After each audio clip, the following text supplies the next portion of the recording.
87 done it, you can learn from it. Dope game ran it, rap game run it, street cred hunted. Nerd turned D-boy, not in genetic makeup.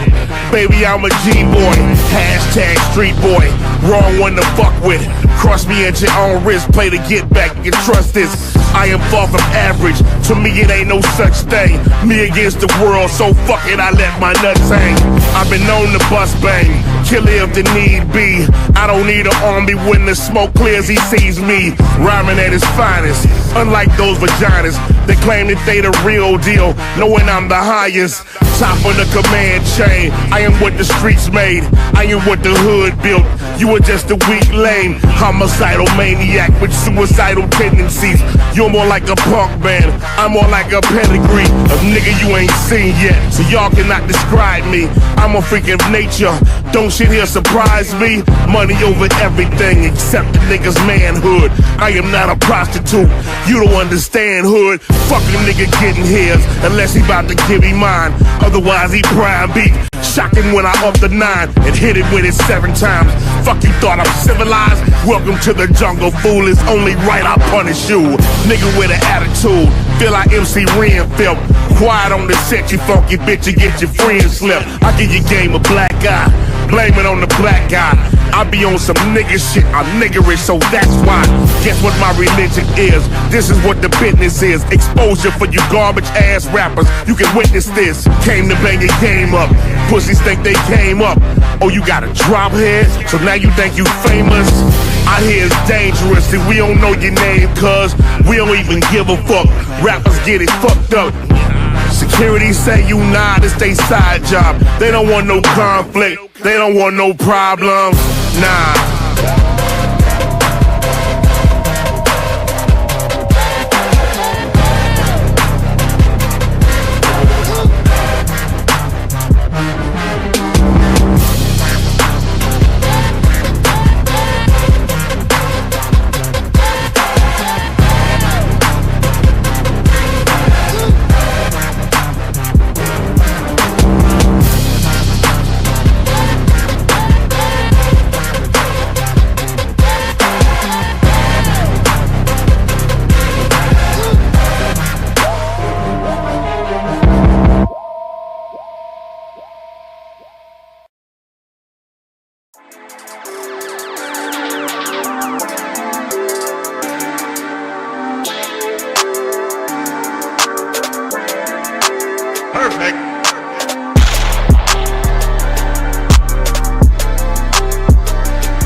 Salute, and welcome. Welcome back over to the Black Ocean. Now swimming in deep end with your host, the one and only Great Black Shark.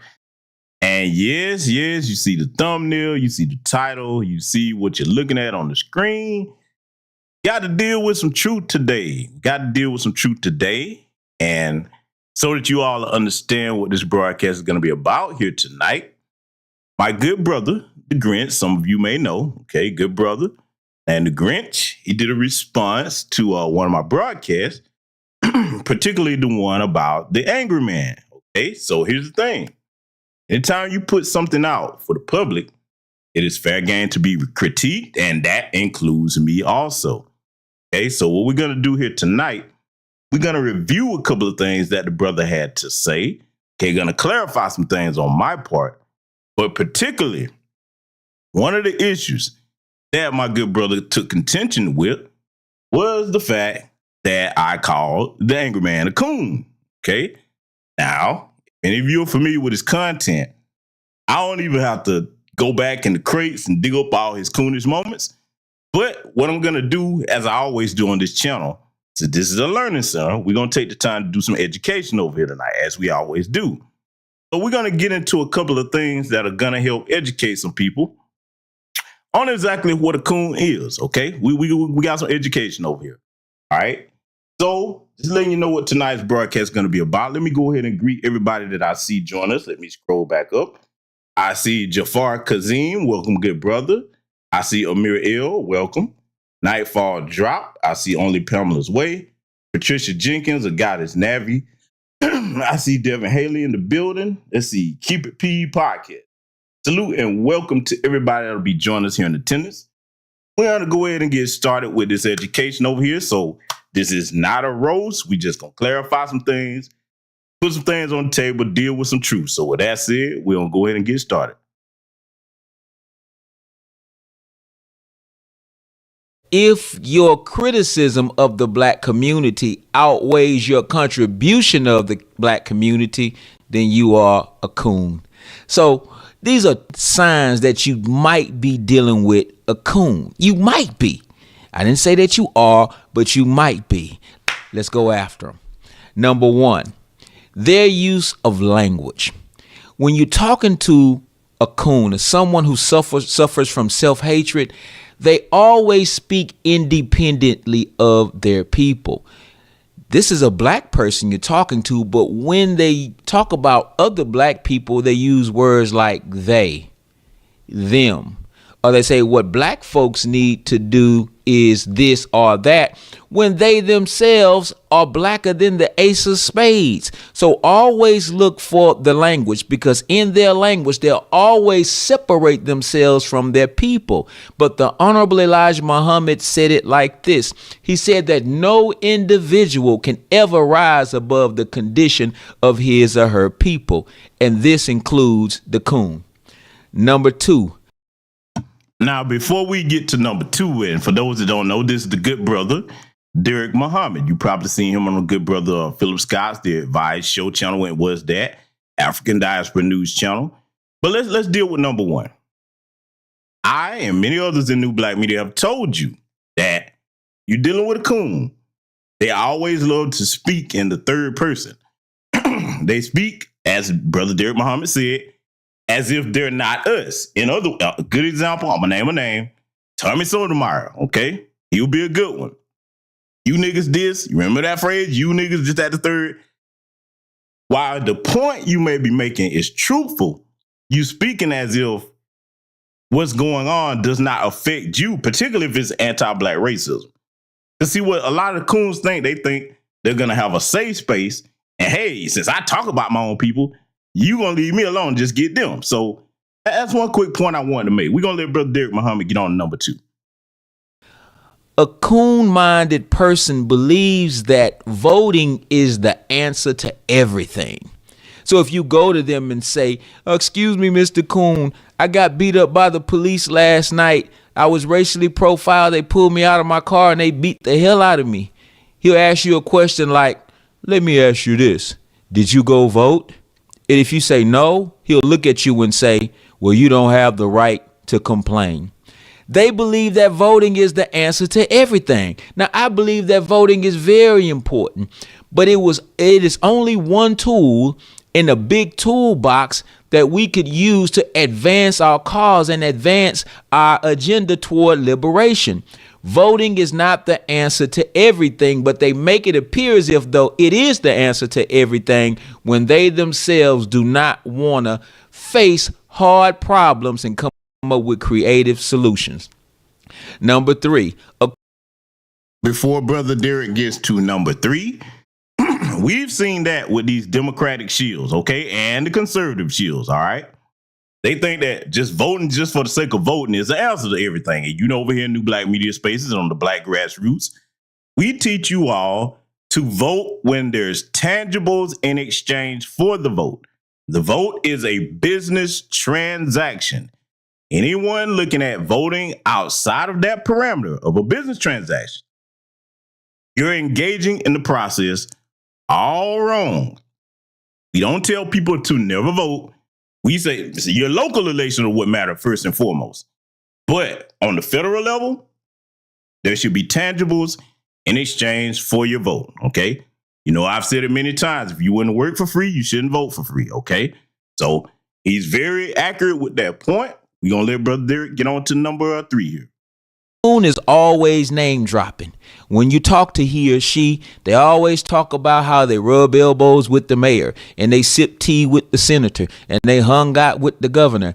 And that's their attempt to elevate themselves above you in a conversation. And they do it by name dropping. And see, when you don't have confidence in yourself and you have not built your own name as such to where it is respected and honored, you feel like you got to borrow other people's names. This is one of the things that the coon does, and I need you all to be very, very aware of this. Number 4, the whisperer. See, when you're talking to a coon and you say a word like white people, they'll go shh. Or if they're talking to you, they'll go, unemployment is double the national average. It's hard for black people to get jobs in America, but it's not that difficult for white people. And they'll start whispering, and there probably aren't even any white people around. So I call him the whisperer. Don't talk about reparations, they start whispering. Don't talk about slavery, they start whispering. So when you're dealing with a whisperer, you got to look at them twice and say, I wonder if this is a coon that I'm dealing with. Number 5. Before he gets to number 5, let me add something on to the whisperer technique.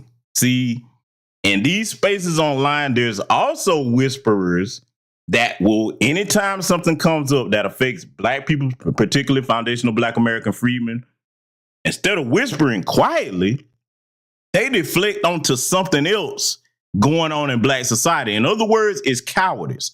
Because see, yes, we have a lot to account for in our community, okay? In New Black Media Space, we hold all of us accountable for the things we can't control. But everything is not our fault. Some things are definitely caused by anti-black racism and the system of white supremacy. So what a lot of these coon content creators will do, and yes, I'm going to stick Angry Man in there because he does a lot, they will deflect onto other issues and completely ignore that. See, ask yourself one question. If you hear anybody, like the brother said at the beginning, your criticism of the black community outweigh your contributions to it, anytime something come up with a black person and it's something involving the dominant society, you always see the coon. They always take the other side. It's always the black person's fault. You don't ever see it. And look, it's not just Angry Man. Okay, we're not just picking on him. It's a bunch of them. Y'all know who they are. They never come out in defense of their people ever. And see, don't get it twisted. It's not just having a hatred for their people. It's cowardice. See, let me put it to you this way before I let Brother Derek Muhammad continue. It's similar to this situation right here. Consider this. If you were walking down the street and you saw somebody punch you in your face hard enough to knock you down, bam, okay? And when you get to your feet, instead of dealing with that person that hit you, you ran way around the corner, around the block and hit somebody that didn't have nothing to do with it. It's the same thing. It's cowardice. So I just wanted to make sure I point that part out about the whisper because it's the same thing. Let's let the brother continue. The coon is always overly critical of anything that is black owned, anything black managed, anything black run. They are going to be overly critical of it. And there's nothing wrong with being critical. There's nothing wrong when the criticism is constructive. But if you talk to somebody and every single time that you bring up something or somebody that is associated with blackness, all they have is criticism, trust me, brothers and sisters, there's a very good chance that you are dealing with a coon.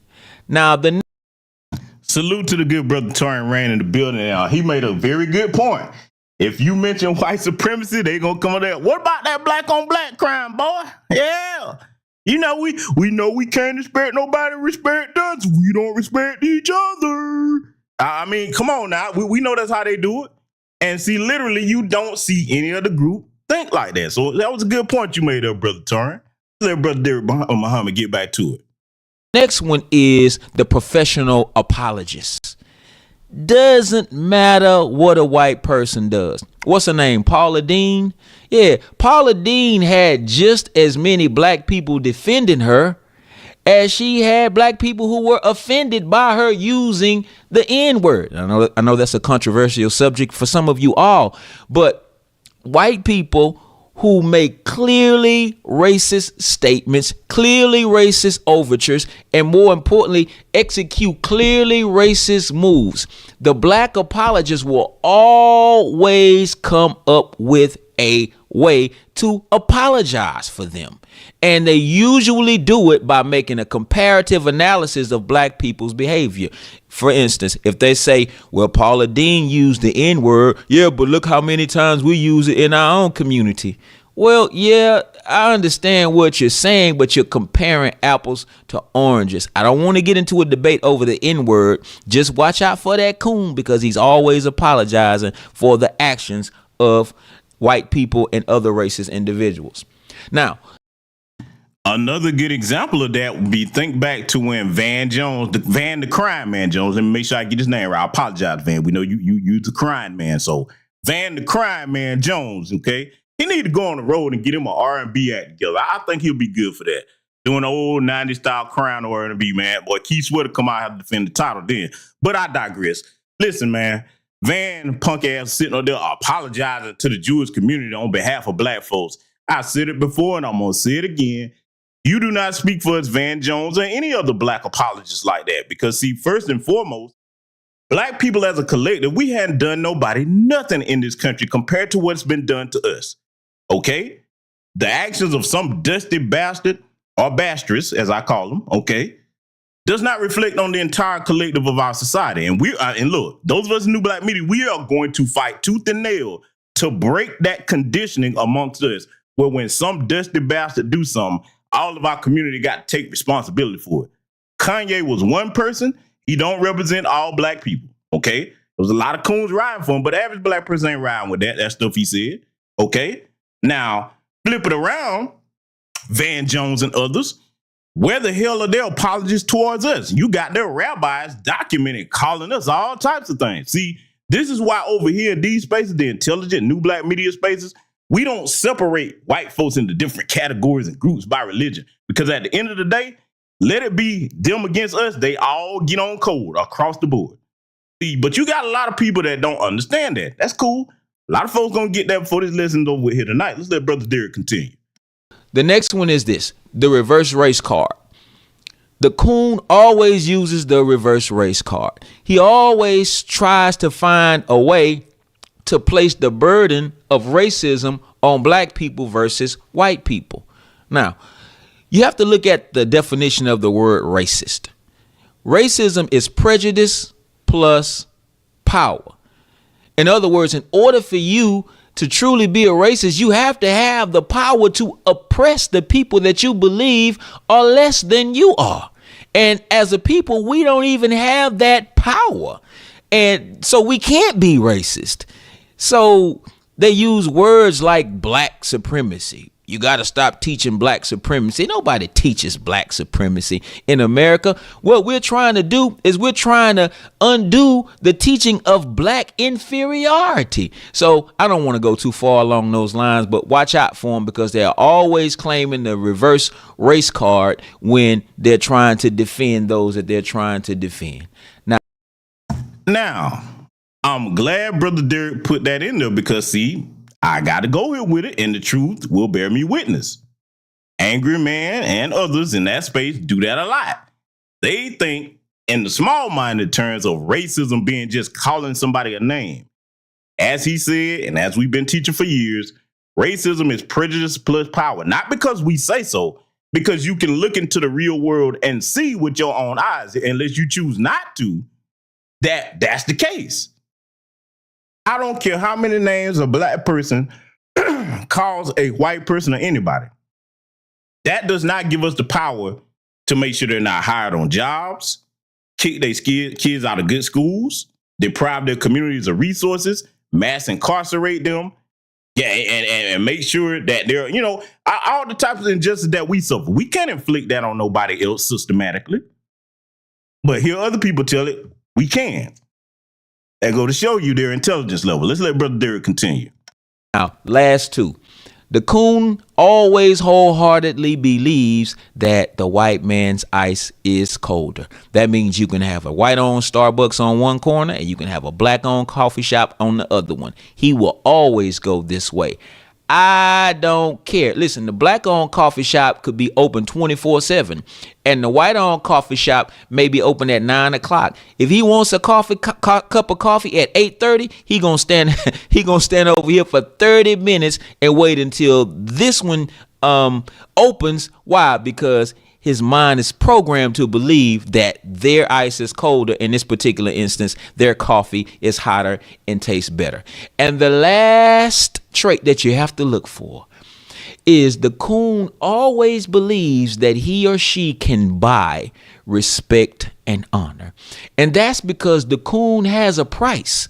When I say the coon has a price, that means that they will compromise their principles, they'll compromise their integrity, and they'll subjugate their blackness in order to move ahead. And they always have a price. They can be bought and sold. And because they can be bought and sold, they believe that we all can be bought and sold. So I want you all to be very, very careful out here. And when you're in conversation, always measure, the person that you're talking to with some of these traits right here. Who knows? You might be talking to a coon. And if you are, see, I am of the belief that there are certain coons that can be reformed. So try to talk some sense into him or her first. And if not, if you find that you can't do that, then you need to hit 90 going north. Get away from them as fast as you can. Peace. So now, you heard what Brother Derek was saying. The only thing I have a point of contention with is, at this hour of our history, I don't have the patience, nor do we have the time to be trying to reason with a damn coon, especially if they're of a certain age. It's one thing if they're young. It's one thing if they're young.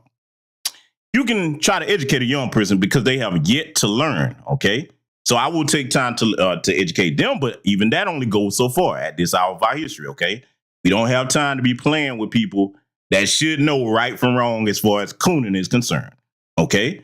So now, when he mentioned about the coon thinks that everybody's for sale, see, this is another thing that a lot of silly people in spaces like Angry Man is in.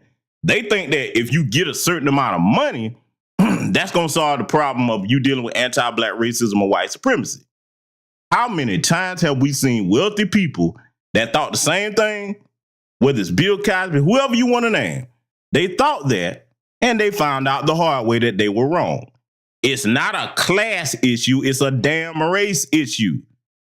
Look, you can argue with people that have that mindset, but then when you go and pull studies like Citibank that show you how their anti-black racist policies cost them millions of dollars, they'll just look the other way on data like that. See, it's one thing if black people said, it don't mean nothing if another black person said.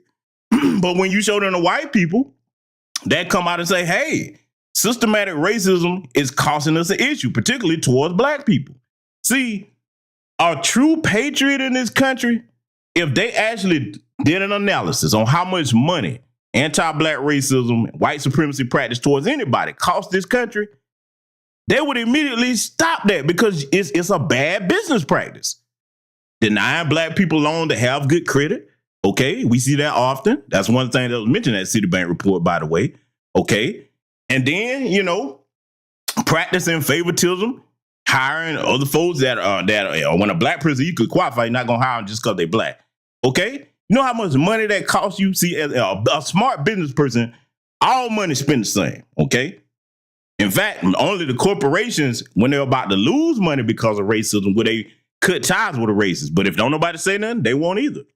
But I'm gonna play something for you. I got to go back in the crates because see, Brother Grinch, and like I said, this is not a roast session. This is an education session. He was stating, and we're gonna get to his comments here in a minute, but he was stating that he disagrees with me calling Angry Man a coon. Well, I got a point of contention to raise with that, and see when I say something, I can prove it. David Carroll. Now, this man's deceased. We don't disrespect the dead. I'm using this to make a point. David Carroll is revered in those spaces. And I've played this clip several times. I'm going to play it again. This was a coon. If you agree with this, you are a coon. What will you say am I talking about? I'm going to play it for you right now. One of the arguments that was used to defend slavery was that if you release this Negro, if you allow him to go free, at some point in the future, he is going to destroy your civilization. Fast forward into the future, you had Birth of a Nation, which, by the way, I consider to be a historically accurate film, one of my favorite films. But Birth of a Nation also tried to warn America about this Negro, of which many people considered the Birth of a Nation racist. They said this is a racist film, the way it depicted black people. They said this is racist, but yet and still, it tried to warn you. Now when we view the Negro in 2015, we would have to admit that those pro-slavery advocates and Mr. Griffith, the creator of Birth of a Nation, were not racist. They were, in fact, prophets.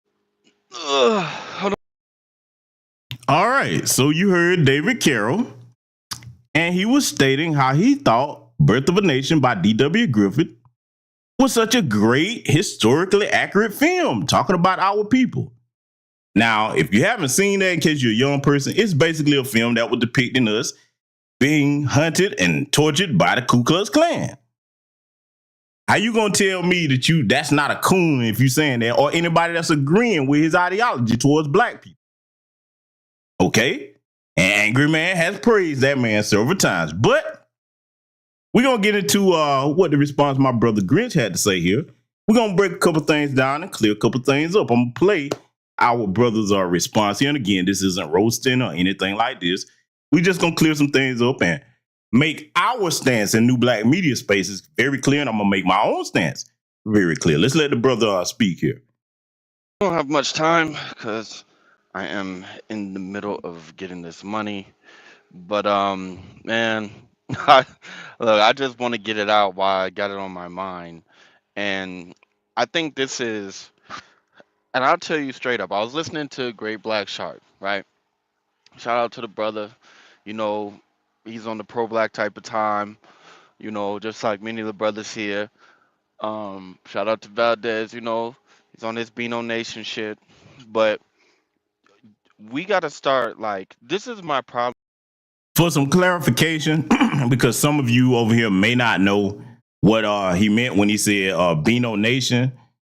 Well, Angry Man, that's Angry Man's terminology. That's what he calls his fan base or whatever he wants to refer to him, his subscribers. It means black in name only. Black in name only. Okay. Now, if you watch his content, familiar with why he says that, but just wanted to point that out. So some people are like, what's Beano? What does that mean? I'm gonna let Brother Grinch talk. We gonna break some things down. Let's let him continue. With both, and if I'll put the name in the stream for anybody who's gonna go back and watch, and he's live right now. But my whole thing is this, right? My issue with both sides of this, both sides of the argument, is the fact that like y'all have to. I don't agree with the whole like. I'm gonna just start with Valdez's perspective, right? I get what he's saying, and Valdez isn't incorrect in which how he talks about what's actually going on, what's actually happening, judging people based on the merit of what they do and whatnot. But I don't agree with him all the way when it comes down to the whole having a certain level of morality for people who you're enemies, and y'all both kind of do that. Great Black Shark does that. Valdez does that. And to me, it's like y'all both. To me, it's like y'all both miss it. Like it doesn't matter if, um, it like just so you get my perspective. I'm coming from a place where I look at everything is like everybody is the ops, bruh. And when you think like that, you understand. When I say everybody, this is where we disagree. I can agree with Great Black Shark when he says, okay, well, you know, palm colored people, woo doo woo, those are the ops. I could agree with that. I don't agree when he thinks that there aren't people like us. And I mean people outside of what he's describing to be a quote unquote coon. There- There's way more, you know, and then the fact that y'all both kind of create this, I don't want to call it a boule or a bourgeois, but like, bruh, I mean, how do you niggas, what do you expect poor people to live like? Especially when you give them fucking scenarios about beer bottles and like, come on, what do you really expect? I mean, poor people all over the world live like that. That's not a black thing, it's a poor thing. My my thing is this.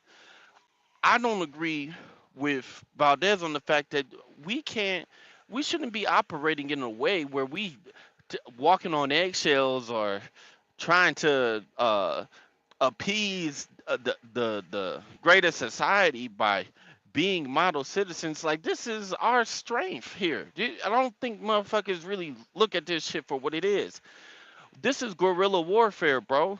As much as we want to go in about FBA this and you know, like indigenous, there's some niggas be talking that shit. As much as we want to go in, this is guerrilla warfare, which means what? You wise up, you get financially literate, you start playing the game how other motherfuckers play it, which means putting yourself in a different position. 9 times out of 10, it's gonna mean moving to a better place, a better section, probably a place where motherfuckers don't even look like you. All right, so I want to pause it right here. Salute to the sister Opal Ivy for the cash app. I appreciate that. Thank you very much, my sister. Let's deal with a couple of things the brother Grinch was saying. And again, this is just clarifying some things for our perspective. I'm gonna work backwards here. So, like you heard what he was saying about, getting into the FBA thing. That's what a lot of people like to say. So, for clarification, for everybody, at an FBA thing, Foundational Black American Freedmen is our lineage, especially those of us who are both parents, not just one, both parents are Foundational Black American Freedmen. Now, if one of your parents is something outside of that lineage, and one of them is you would be half FBA. Or we just say, okay, you still FBA. Here's where the problem comes in at. No matter what your lineage is or what color you are, it does us or the on code black people no good if you look like us and you're not on code against racism and white supremacy with us. See, Brother Grinch had a lot of good points. In order to change your situation anywhere you are, you need economic strength, okay? You know, over here in these spaces and on this channel, for what we've been telling y'all for years, putting y'all up on Dr. Clark Anderson and many others, practicing group economics, so on and so forth, okay? So he's right on that. Problem is, when you have people that are half FBA, which Valdez could be, because, you know, he disputes that, but I'm not even going to play that game. That dude is Afro-Latino at best, if he is at all, okay? Either one of his parents is Cuban or Puerto Rican, or one of his parents may be black. Yes, he showed a picture of his parents, but it was faded. You couldn't really tell what them people look like. I'm not going to play that game. Valdez, as he likes to call himself, he thinks people hating on him because he light-skinned. That's not the case. Our brother Grynch is Afro-Latino, fellow veteran. So salute to him for that. Okay? And everybody's entitled to their opinion. But I like to clear up things when there's confusion that comes in the mix. So now, when he was talking about the things that he agreed with us on and disagreed with us on, all you have to do is listen to Angry Man content and listen to new black media content. Not just myself, but anybody. He never addresses anything to do with white supremacists. Oh, that was a long time ago. White supremacy. All this other stuff. Okay. When we can clearly see it affecting our people today. Over here in these spaces, we know it's foolish to ignore something that is the greatest threat to our people. Period. Okay? Now, when it comes to threats within the community, yes, we address that as well. We have to deal with that as well. But we don't ignore the external threats. That's one of the biggest problems about people with those types of beliefs in the spaces where Angry Man is. I'm going to let the brother Grinch continue speaking here, and we're going to continue addressing the things that he was talking about. You know what I'm saying? Like you guys got to look at and see the in-between ground. And I think it's because y'all try to make all these separations in between who is us and who is not us. I can agree with Great Black Shark when he says these tethers and whatnot, that ain't us. I can agree with that. You feel me? Just like I can agree with Valdez when it comes down to how you treat your own shit. Play the game. If you're gonna play the game, play the game. But my thing is, there should be a line. There's a line with this shit. Like you're black. You're never gonna be able to play the game. Look, white people aren't even able to play the game to the point where it's just some shit. This whole entire country is created on criminals, and it seems like black people have such a fucking problem with acknowledging that fact on some shit where they don't think that shit applies to them, right? Like, bruh, So here's the problem, Brother Grinch, okay? And Brother Grinch may be listening. We acknowledge the criminality amongst our people, okay? Foundational Black American Freedmen, Black society as a whole, okay? We acknowledge that. The difference is we aren't in systematic control of any crime to inflict or oppress on groups outside of our own community. That's what the issue that a lot of people in the manosphere spaces miss, okay? And see, here's another issue. I'm going to wait till Brother Brent brings it up, because a lot of them, too, they will conflate everybody that has a somewhat pro-black ideology as all of them, the pro-blacks. They say that as if it's a group that you can join, like a wrestling federation or some shit. The pro-blacks, the B1s. Those are ideologies. It's not groups that you can join. I've already broke it down in my podcast where I was criticizing the Angry Man. Pro-black should be common sense if that's what you are, because everybody is for their own group to the point that they don't have to announce it. You don't hear people saying I'm pro-Asian, this, that, the third. They just are. We state that for a reason. We also state black first for a reason, okay? I'm going to let the brother Grinch continue. We're going to further analyze what his contention is here. Everybody gets ahead here by breaking the rules. Everybody. Valid point. The other election where Trump told Hillary when he won, right? Hillary was like, he doesn't pay taxes. He's a criminal. Trump laughed at that bitch and was like, yo, I don't pay taxes because I'm intelligent. Robert Kiyosaki talks about that shit on his podcast all the fucking time. He laughs, has a good chuckle at that shit all the time. The point of me trying to say, or point of me saying that, is that trying to be a model citizen, that's not what this shit is about. This shit is not about being a model citizen. This shit is not about how much you can acquiesce to white society. This is not about if you know, it's not about whatever bitches outside twerking her ass. It's not about that. Or Let me pause him right here. Brother Grinch, you're right. Those of us in new black media space, we never teach our people to conform to white society standards. For one, you heard me say it many times, I'll say it again here tonight. The dominant society as a collective is not fit to judge us based off their history, from starting with how they treated their own people, then how they treated our ancestors on to this day, and we who are their descendants. Okay? So we never preach that. That's your boy Valdez, aka Angry Man over there, that does that, because in my critique of him, y'all can see it. I played a good portion of his stream. In his own words, you heard that was the mindset that he had when he was talking to the young brother in the car. And he gave the analogy about if the brother's car was dirty and he got in there and started throwing trash down, would he have the right to get mad? And you're damn right. It's his car. Okay? That's just common sense. So I don't think, I'm just speculating. I don't know if Brother Grinch caught all of my stream, or I don't know when he dipped in or dipped out. I did see him in the chat. But see, this is for me. Let me make this clear. and this was even when the brother Kevin Samuels was alive, okay? Rest is dead, rest is soul.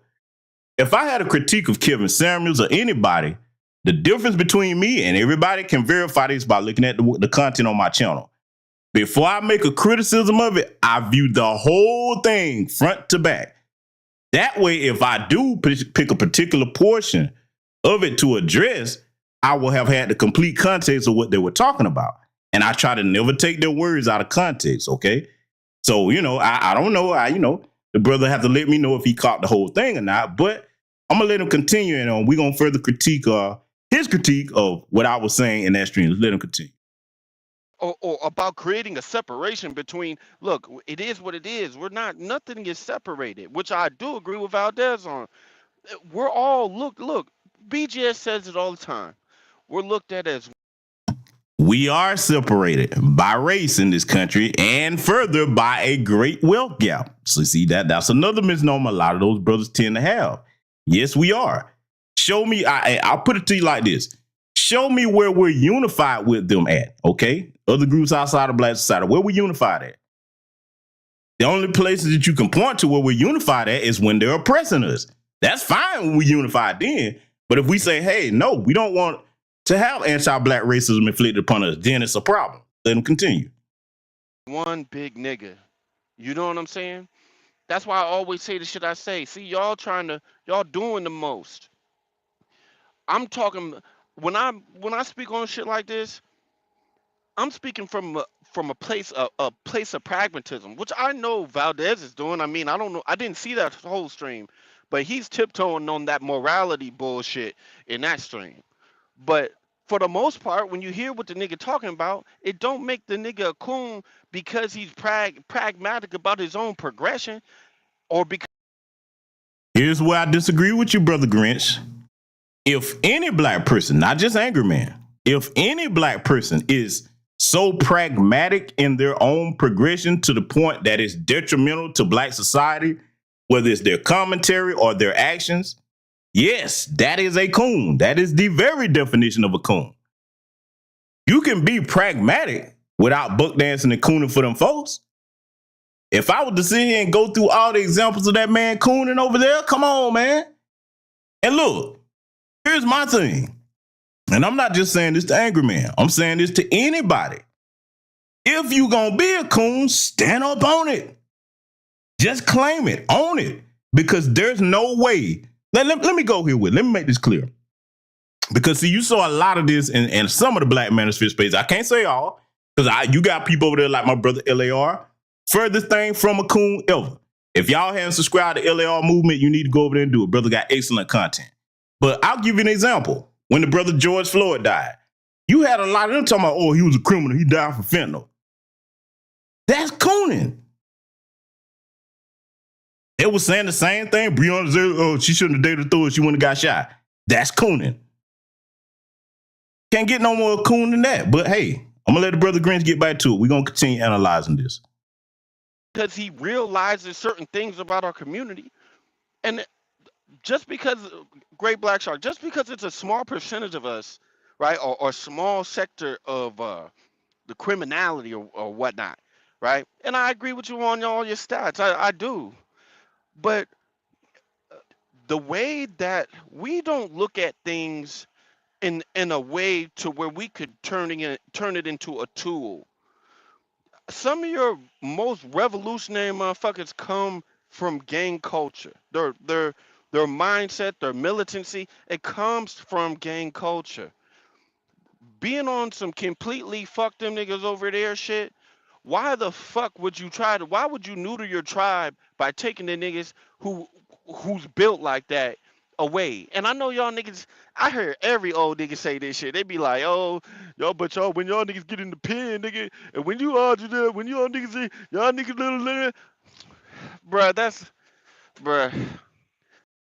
So see, this is where I can tell either Brother Grinch hadn't checked out my content in a while, or he probably doesn't know. But we revere the Malcolm X's over here that had once had a criminal background and turned their lifestyle around to benefit our people. What we don't advocate for is the people like that punk that jumped on Carlisha Hood.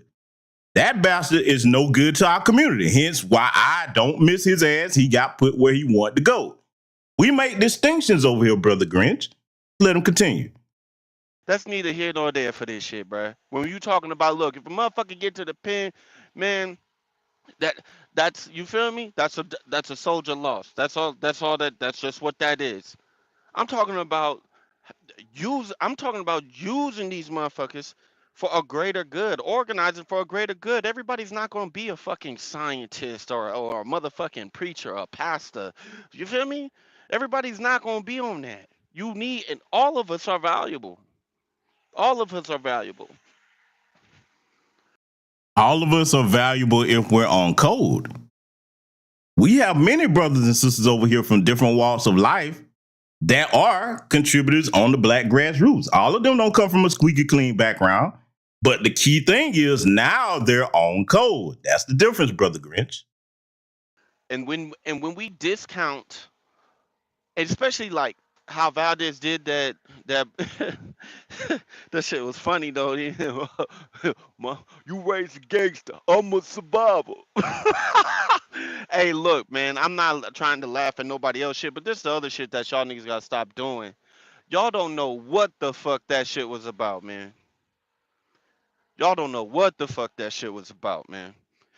And look, and as far as that, what Valdez was talking about that the mob, look, the mob, ain't that Sammy the Bull motherfucker still around? Like, them niggas was the biggest cold flippers, big snitchers and shit. Them niggas ain't been steppers. Them motherfuckers is you feel me? Look, if you don't understand anything about the opposition, just know that they're all cowardly, especially in comparison to us. You can't be serious. And to be for real, because I had to give some pushback on what Valdez said. Like, here's the thing: anybody who was protesting during the 50s and 60s or whatnot, they were breaking the law. They were breaking the law. Those were lawbreakers. What's that quote? All change is made by the unreasonable man. But both you niggas seem, I don't know what's wrong. I don't know what Valdez was smoking that day when he did that stream. That nigga must feel real cozy and comfortable in his cottage over there and shit. Them niggas must have been bundled up, nigga. But the thing is, bruh, it's like, look, bruh, it don't matter how far we get removed from the shit, nigga. You feel me? The sin isn't that Valdez called this shit for what it is.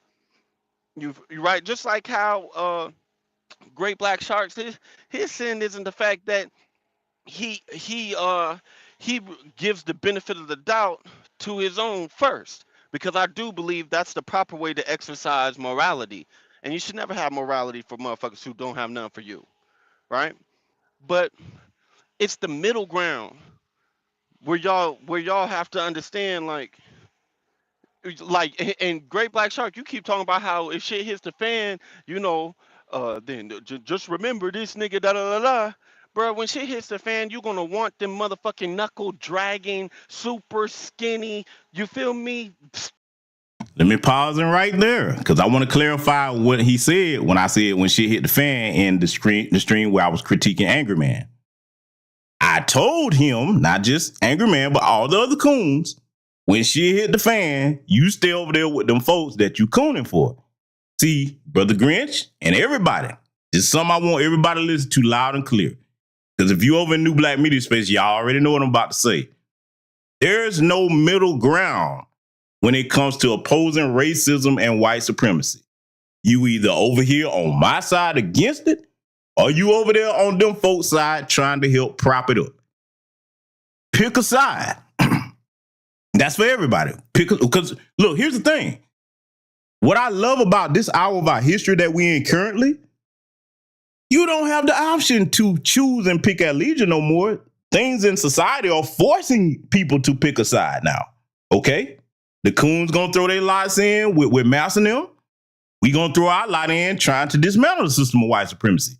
There is no middle ground, Brother Grinch. That does not exist today. Let them continue.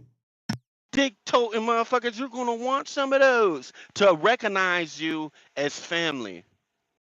I do not need a coon to recognize me as family because that's the ops right there. A coon is often sent into our midst when we have productive movements going on in the grassroots to sabotage it, hence why we don't get anywhere. Today, we're drawing a line in the sand on that. Continue. And see, this is where we get the shit. Everybody got their own perspective, but everybody get the shit fucked up. Like, bruh, like you said, and this was so crazy is that y'all just danced around this shit the whole time.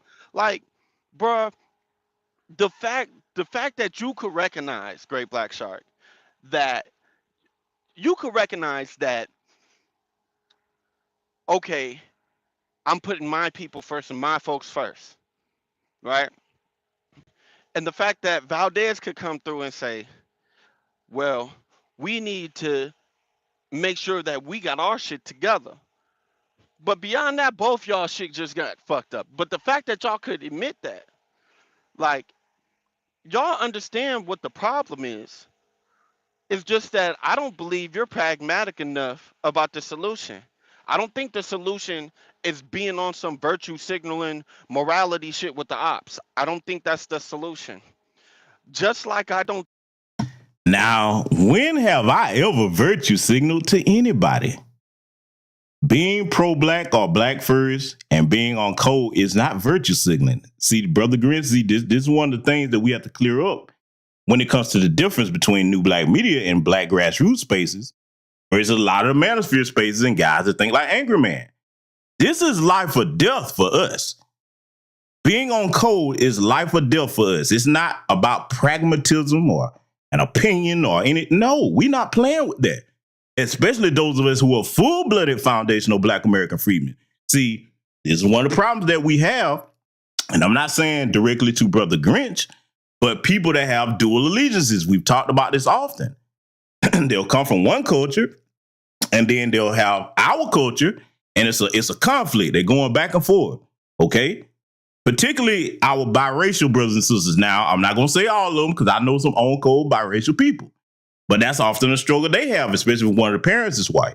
Okay? That mindset. See, look, it don't matter what shade of color you are.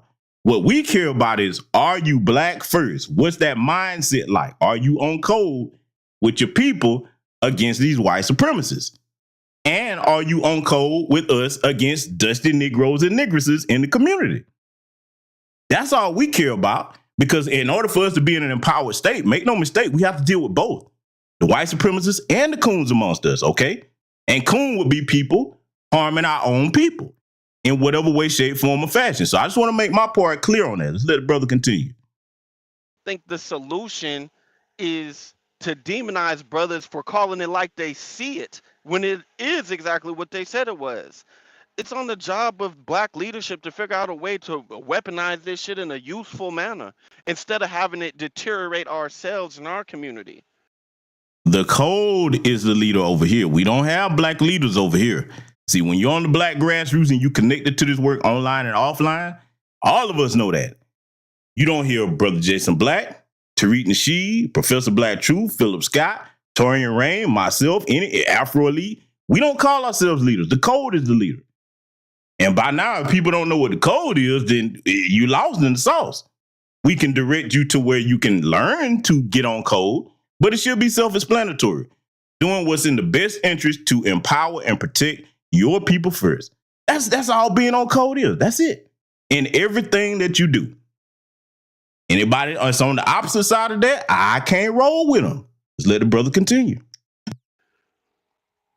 This is the problem. The problem isn't about the functionality. The gangsters is doing gang member shit. Ain't that what a gang member supposed to do? You feel me? Everybody who's on some thugging type time, they on that thug shit, bro. Like the thing is just like how all the studious motherfuckers, you feel me? They getting platforms now. Shit is going how it's supposed to go. It's our job to make this shit work together in harmony for a better result. It's our job to do that shit. Instead of shooting your motherfucking foot because it isn't a hand. Like, bruh, you just ain't gonna get nowhere fast now. That's all I'm saying. Y'all niggas pissed. And see, let's be clear. I think the brother Grinch means well, but see, here's something that brother Grinch and everybody gonna have to understand. Sometimes, if we're trying to be black first and for our people, make sure we're empowered and protected, and then you got another group over here that, oh, ain't no racism, ain't no white supremacy, oh, that was a long time ago, this, that, the third, like the angry man types, then we're not going in the same direction. It's as simple as that. It's as simple as that. Just got to call it like it is. Let them continue. Me off sometimes, so especially, I'm not gonna lie. I ain't gonna say great. Look, I ain't gonna lie about this. I ain't gonna lie, bro. You bugged out, you wilded out. But you gotta understand the reason why this nigga talk like this, right? Is the same reason why anybody who reaches a certain measure of success talk like this, is because they're trying to secure what they have. And this is the problem that I have with the pro-blacks, right? With like the great black shark thinking type people. While I could understand that's hard, I could understand his intentions. Niggas don't get ahead through intentions alone. Niggas, you have to at one point or another understand who you're dealing with. And so when I see a brother do that, I don't agree to all that motherfucking soft shoeing and like, because I don't think it makes a difference. You're opposition because you were born that way in a racial caste system, and I do agree with Great Black Shark on that. Like, it ain't no doubt about that. But the thing is, it's like, even this is why it's about being smart. And to me, how the pro-blacks move is many a times I'm all about handling our business in-house and I'm all about that shit. But the thing is, like, you look, like Great Black Shark said, unless you tied into some grassroots shit, how would you know, right? But I mean, let's be for real. For the longest time, it's been black women who have been overwhelmingly the narratives that have came from pro-blacks have been overwhelmingly pro-black woman. Okay, so, and you know, again, this isn't to disparage my brothers, just to clear some things up. Because sometimes, you know, people may not know your stances on certain things. I know all of you over here in this audience know my work. You know what I do on and offline, but let's deal with a couple of things, all right? First and foremost, a lot of you know me offline. I am very successful in what I do, and I haven't had the coon one day to do it, okay? And I never will. So you can be successful without cooning. Yes, you can. And whatever you're trying to do, if your heart is in the right place. Number two, this is another thing that the greater majority, I'm not going to say all because that would be an inaccurate statement, but the greater majority of those manosphere type spaces, they think that in order to be pro-black, that means you pro-black woman first and the black woman is always right. You'll never correct them. Now, family, everybody in this audience, am I the type of brother that when these heifers in the community do something wrong, do I overlook that? Do any of us overlook that? I'm just dealing with myself, but you all know the other brothers, they don't do that. But do I overlook that? I'm going to wait. Y'all tell me in the chat. Have you ever seen me give somebody a pass on wrong behavior just because they're a woman? In fact, some people could argue, man, I go too far in the paint with it. You know me, for example, my stance on the term bitch. I reserve that term for heifers that's killing babies, heifers like Suki Hana, and all the rest that are disparaging our community. I don't call them queens. I don't call them sisters. I call that shit out for what it is. And it's their behavior that I hate. To be clear, what a lot of brothers in those spaces will do, they lump us all in with Umar and Brother Polite and all of that. Now, if you over here in these spaces, you know there's a big difference between all of us over here and those two names that I just named.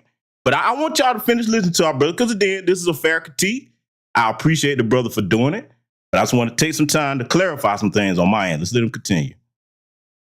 And the thing is, when you move like that, especially seeing the amount of population that we have amongst us that agrees with certain sentiments that serve white supremacy, you can see where niggas come up with some shit called Beano.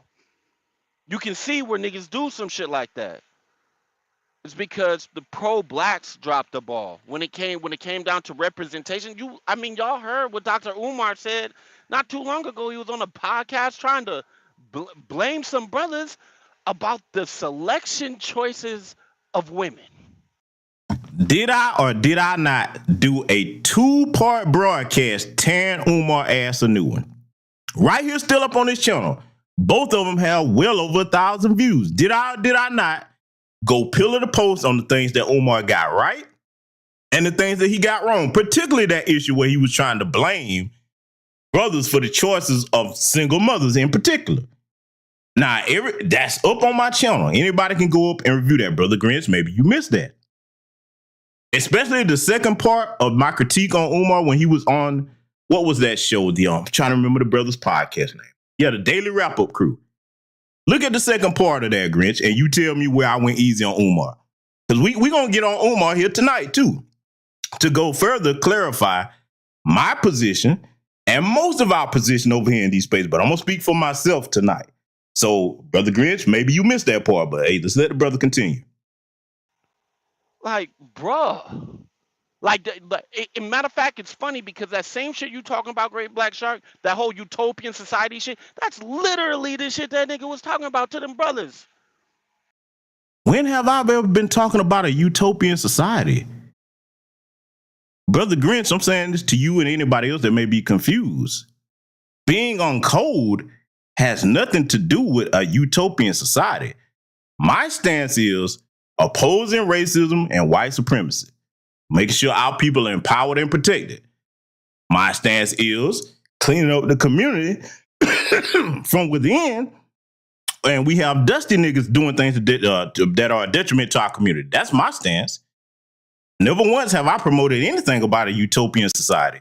See, what y'all got to do, Brother Grinch, you got to stop hearing somebody like Umar speak and think he speak for everybody on the black grassroots. You know damn well he don't speak for people in new black media spaces. We don't run around calling everybody kings and queens over here. I'm going to say this might offend some people.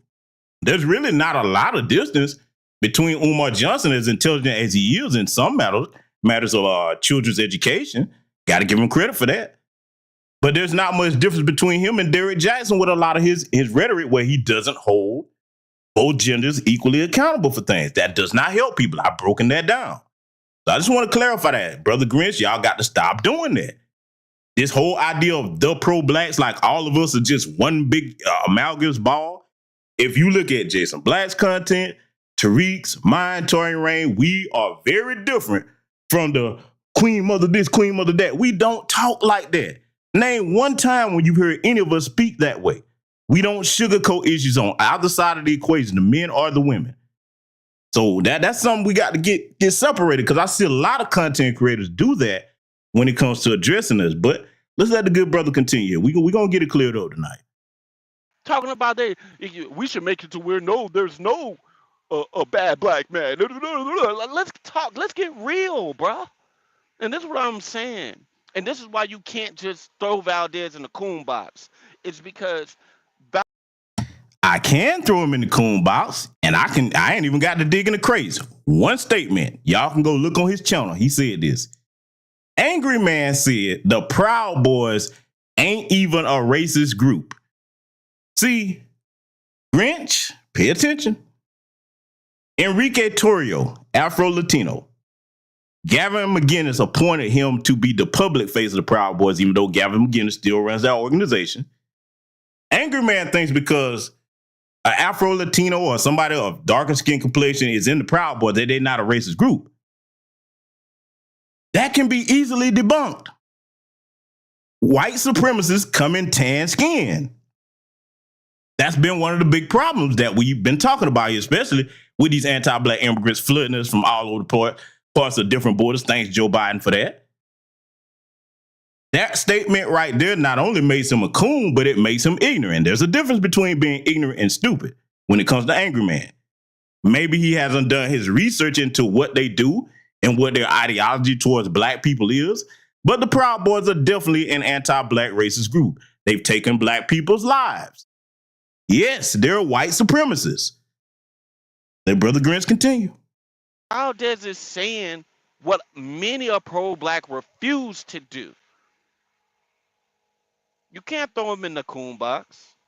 Now, I might not agree with him. I didn't throw him in there. He threw himself in there because, see, let me ask you this.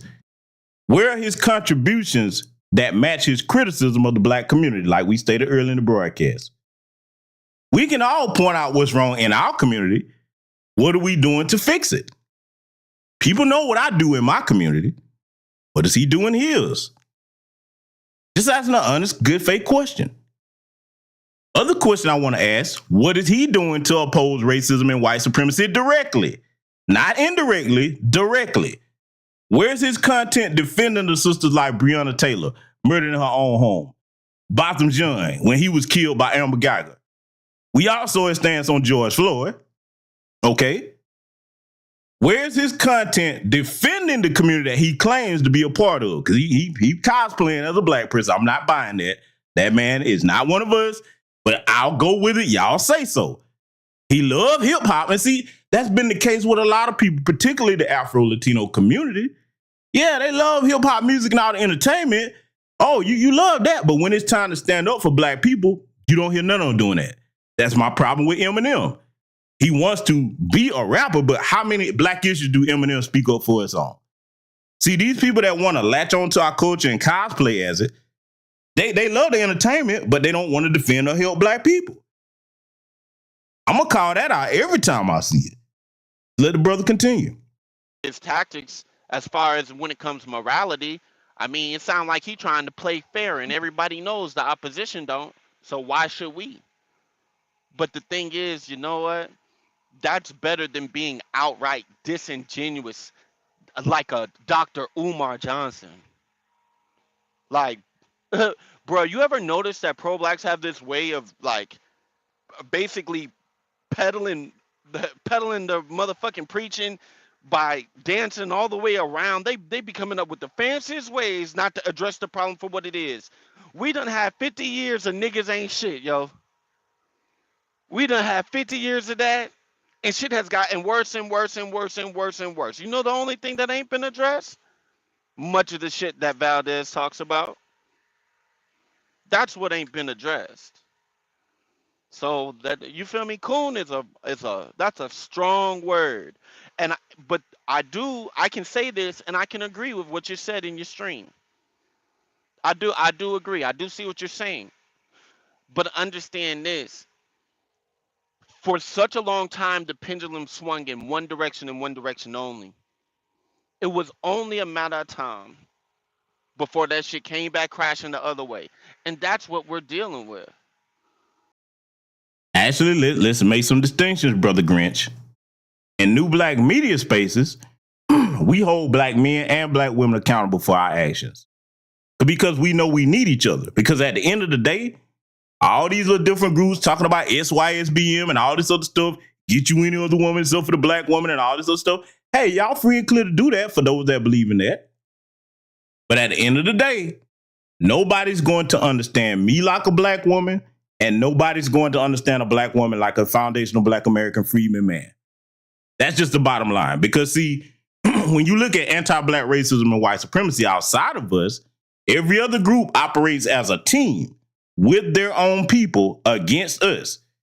You don't see the Asians, the Hispanic, East Indians, the Arabs talking about they're going to go get another woman outside of their own to make a better society with, because they know that's asinine. That person doesn't understand their culture. They don't have their values. Again, people can do what they want to do. But what I'm saying is Christian Open Celly is a good example of how that can go left. Here's what it is. Let the brother continue. And the only way to get any type of balance in this motherfucker is to acknowledge the problem in totality, the 360 of it all. Bring the shit full circle. And honestly, if we do it correct, it won't take 50 years of B-dubs ain't shit. It won't take that, because we should be better than that. But until niggas want to have a real conversation instead of like the name call shit, bro. Like, come on, bro. Come on, my nigga. Brother Torian Rain just made an excellent point, and to my knowledge, Brother Torian, I don't think they did. If they did, I didn't see it. Brother Torian says, speaking of Christian Open Celly, did any of the male divestors speak out about his case at all? That's a great question. I would like somebody to put me up on game if they did, because I didn't hear anything.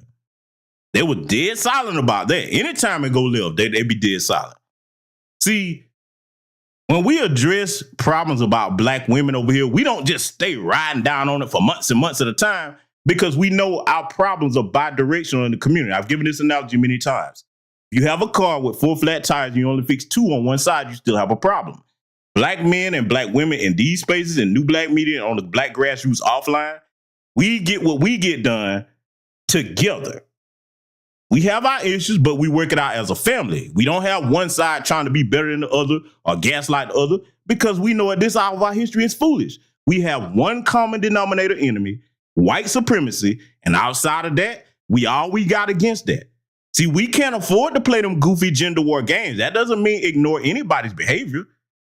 It doesn't. We don't.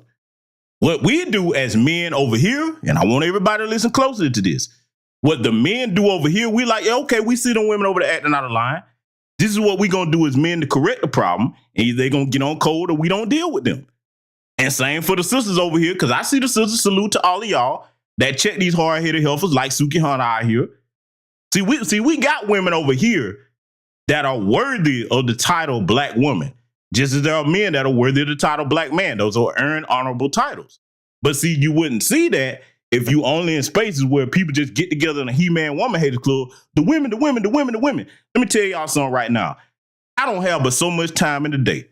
And as a man, what I do determines where I'm going to go and where my community goes. I'm not going to sit here and be laboring the women that's off code, that won't get on code. I'll call them out for what it is, make sure everybody recognize them, and move on. I'm a man. I'm a problem solver.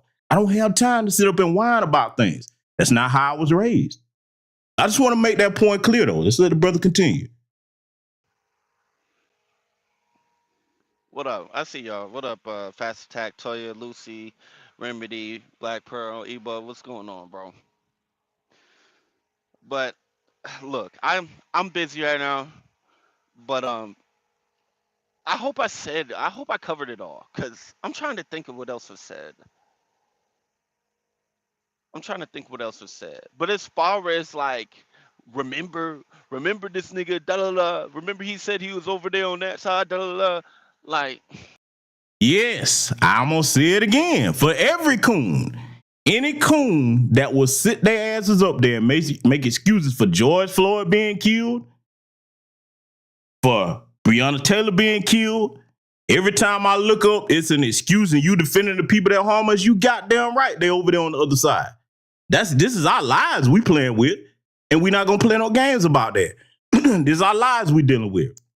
Brother Grinch, see, this is the thing. When you stay hooked up in those spaces so long where everybody's the women, it's bigger problems than our women. Are they a big problem in the community? Our cold ones are. But here's something that none of y'all can get past over there. Many wiser people than I have said this, and I'm going to say it again here tonight. The women don't run any systems. They get all their supposed power from the people that run the systems that don't look like us. So at the end of the day, if you choosing women that's on that program, that's on you. You don't have to deal with that as a man. What woman can make you deal with her if you don't want to? Answer me that. See, the power of a man is in voting with your feet. Your woman all cold or the one you choose ain't gonna get on your program. It's millions of others you can go get. Hell, now, y'all already know my stance with passport, bros. If you can't find what you want here, you can get on a plane and go get what you want. And many of them are doing it. And I say it again, I don't care who don't like it. Salute to them brothers that's doing it. If you can't find a woman that's with your program, you trying to start a family, you got your shit together as a black man, I don't tell you got to stay here to find that. Yes, get on that plane and go get what you looking for. You damn right. Only thing I ask is that you stay on code with your people. In either direction, okay? That's with the men or the women. So that's my stance on that. Those of us who are builders in our communities, and you mentioned success, Brother Grinch, I didn't get to where I am today by sitting around worrying about what women do. Mention that in past and I keep it moving if I mention it at all. When we talk about the problems over here in these spaces, it's done as a teaching example to the younger women that want to do better and for the sisters that actually want the information from other men. They come to us to get our opinion on things, and then they make their own assessments as to whether they agree or disagree. The bottom line on these black grassroots, though, is we realize we got work to do. We ain't got time to sit up here with the gender war. That's foolish and deadly at this point. Because, see, the problem with that circular logic is so many will sit up there and do that, and they forget about this common denominator wolf that's outside the door. We got more sense than that over here, but hey, let's let them continue. Bruh, Valdez is one of us, bro. He really has no choice. Honestly, and I done seen the nigga have opportunities to be on some whole nother other shit. And he didn't, because his heart's in his shit. I agree with that, Brother Grinch, regarding Angry Man. You right. If one of his parents is black and he's either Cuban or Puerto Rican, he don't have a choice. Because we know that most of the time in those situations, that Latino have for their family, full-blooded Latino have, they don't accept little black children like that.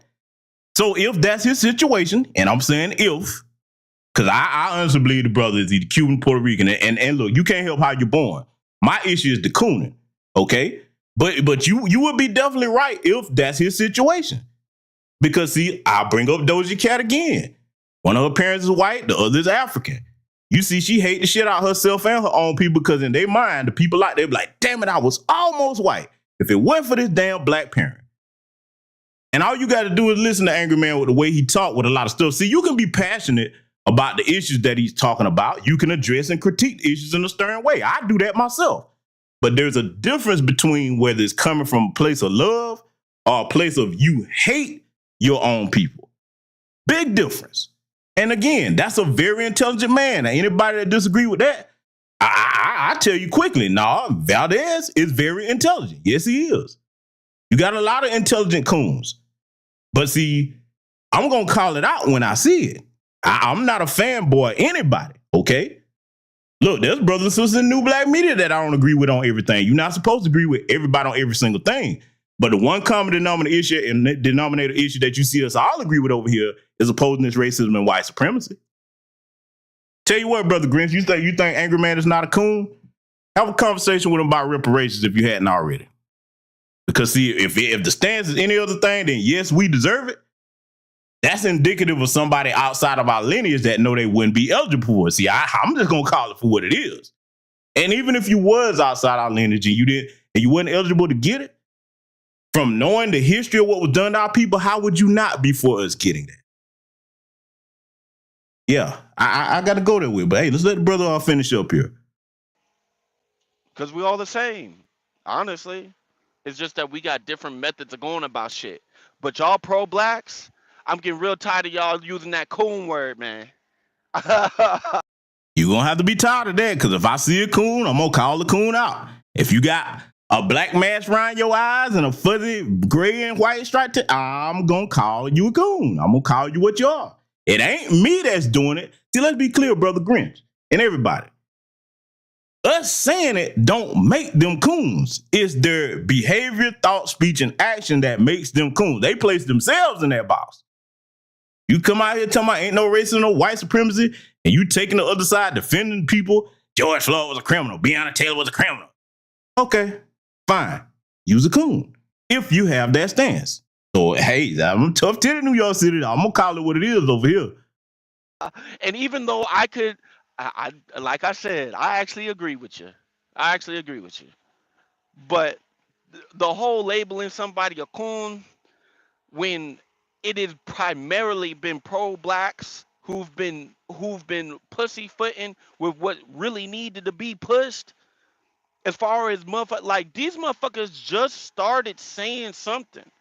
They just started saying something. It's a few motherfuckers you could maybe say, okay, you know, like they've always kind of said something. Even when they tapered off, they've always told the truth. I put Jason in that box, right? Jason Black, right? Whoa, now, Brother Grinch, you subscribe to Brother Jason and you've been over there as long as me. When has Brother Jason ever tapered off of any damn thing? Because look, I'm going to go here with it. I'm going to ask a question. Is it that a lot of you brothers, because I can make a statement on this. I'm not going to ask a question. I'm going to make a statement. What the problem is with a lot of people in the manosphere spaces, you never find them on the TBA channel or the Black Authority channel. They don't show up over there at all, where Jason deal with the news and the issues of the day affecting a complete black society. As soon as he do the business and he's critical of women in any way, oh, here they come. Woo, these some good talking points. Let me get over there. But see, here's the thing. When Jason critiques our women, he does it from a place of concern and he gives solutions to what the problems are. He points out the problems on both ends, what the men need to look out for and what the women should avoid doing. Anybody that's familiar with that brother's content knows that's exactly what it is. But see, when you stuck in this gender war thing, the only time you'll come running is, oh, he doing a broadcast about women. Woo-hoo-hoo. And he'll tell you himself. I don't even have to say this to anybody. Y'all should know it, but Jason will tell you himself. He respects no man that will sit up and whine about problems with women. It starts with us as men. Again, I control what woman I deal with or women I deal with. And if I get one that ain't on code, that's a simple fix. She can go. Ain't got to be no argument. I ain't got to get online and cry and rage about it. See, the people that do that are the ones that are not successful. Because see, let me tell you something. I don't like to brag, but I can do pretty much any damn thing I want to. I can go wherever I want. I don't have no problem getting the women or woman that I want. None. I get complete cooperation. Women gonna be women and do certain things, but there will never be a time where I'm dealing with any woman or women where they just get so out of pocket that I'm gonna let them frisk. Cause see, as a man, I know that it starts with me. The power is with me. I control whether they have access to me or not. See, that's an easy fix on that one. Now, for a person that keeps choosing the type of woman over and over and over, that's how I'm get with your program. At some point, and because we tell this to the women, it applies to the men. At some point, if that's what your situation is, or the man, you got to look in the mirror and say, okay, what is it about me that why the women not cooperating with me? Do I not have my shit together? Am I staying with my parents? What's going on with me? It's something in there somewhere. Because see, I'm going to tell you what my experience and other brothers in this chat room can attest to it. When you got your shit together as a man, it's rare that you don't get cooperation from the women that you're dealing with. I'm just going to tell that for what it is. See, they don't show up with the broadcast where Jason is critical of the men. They don't ever be over there, boy. Let something be said about the women. Oh, here we go. Grinch, these are things that y'all gonna have to get through y'all head, man. We about solution and building over here. Okay? That's what we do. We ain't got time for the gender war. We lead as men in our community.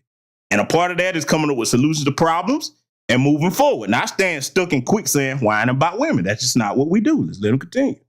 But there's a lot of like, honestly, I think about it like this. And I know y'all not gonna agree with me because I know y'all don't agree with this nigga. But Professor Black Truth talks about how niggas need to put down all the drugs, all of them. You feel me? If you're gonna fuck with them, sell them, slang them. If you're gonna fuck, you feel me? I'm not gonna lie, the nigga ain't lying, right? But how many niggas is really gonna be able to stand on some? Now let's clarify some things now. Professor Black Truth has definitely said we need to quit all the drugs. I agree. I don't do any myself. I believe in being a clear and coherent state of mind. That go for alcohol and all of that, all right? But he has never advocated that we sell them. So, Grinch, I don't know where you thought you heard Professor Black Truth advocate that. He hasn't, okay? Just want to clear that up. Let's continue. Some shit and look at that shit and understand, like, that nigga, he's telling the truth. Like, when you look at profitability, when you look at all these motherfucking disbos fucking popping up out here and shit, when you look at how the ops is fucking keeling over because of they motherfucking overindulgence in the shit, why the fuck wouldn't we be on that type of time? But see, this is the shit. These are the conversations. See, that's that criminality. Criminality. That's that criminality that y'all so fucking scared of, nigga. When honestly, if niggas really got their shit together, nigga got, look, what do you think all these other motherfucking Panthers, everything else, what the fuck you think this shit come from? But y'all just gonna, we better than that. The Black Panthers wasn't cooning though, Grinch. We definitely know the history over here. Listen, on my channel, I've covered extensive history on that particular subject right there alone, the Black Panthers. I even have content where Fred, look at that. I mean, slipping my thoughts. I'm ready to get on this. I've got content over here where Fred Hampton's son is speaking on a bunch of different issues and doing activism and go to get the Angola 3 free when he was working on that. And other things that document the history of the Black Panthers. So we know the history well over here of where our people come from, but you're not going to find a coon amongst them. In fact, the business, Brother Grinch, I'll posit to you this. If you look at what the downfall of the Black Panthers was, it was because they had a bunch of agents amongst them when they started bringing in people like Richard Ioki and the rest of them. And a lot of the sellouts like the Darthar Periods and such. Cooning is not a benign thing, brother. That's what we've been trying to tell y'all over here. But hey, some people have to learn the hard way. Let's let them continue. What's wrong with y'all niggas, man? Never forget, motherfucker. That don't mean you can't grow. You feel me? Just gotta understand, man. It's one foot in front of the other. But look, I gotta go. But yeah, I said it, nigga. I want to talk to my sister. So now you heard the Brother Grinch's what he had to say there. I just wanted to get that out the way and clarify my position on certain things. Okay, just wanted to do that. All right, because see, you can't have these types of things go unanswered, because if you do, a lot of people will look at things the wrong way. They'll be like, okay, well, now I'm confused. I think I cleared all that up tonight. But we got some other things we got to deal with here too. Oh yeah, we got some other things we got to deal with. I told you we were going to be critiquing Umar, and that's what we're going to get to here in just a moment. Definitely are. Just a second. Let me get my Umar clip up here because we got to definitely deal with this. Let me make sure that I get this right. Hold tight. Y'all should be seeing it in just a second. I got to fit it to the screen and get it situated up here. And I had the wrong file activated, but we're going to get the right file activated now. We got to get it all cleared up over here tonight. Let's see. This part. All right. Prince of Pan-Africanism, Prince of Pan-Peace, whatever you want to call it. We're finna get into some things about Dr. Umar. I'm going to let this clip play, then we're going to address some things. So fucking scared of, nigga.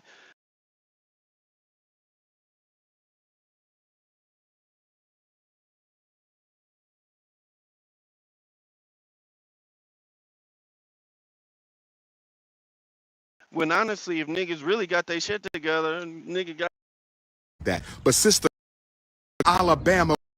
you think think this shit come from? But y'all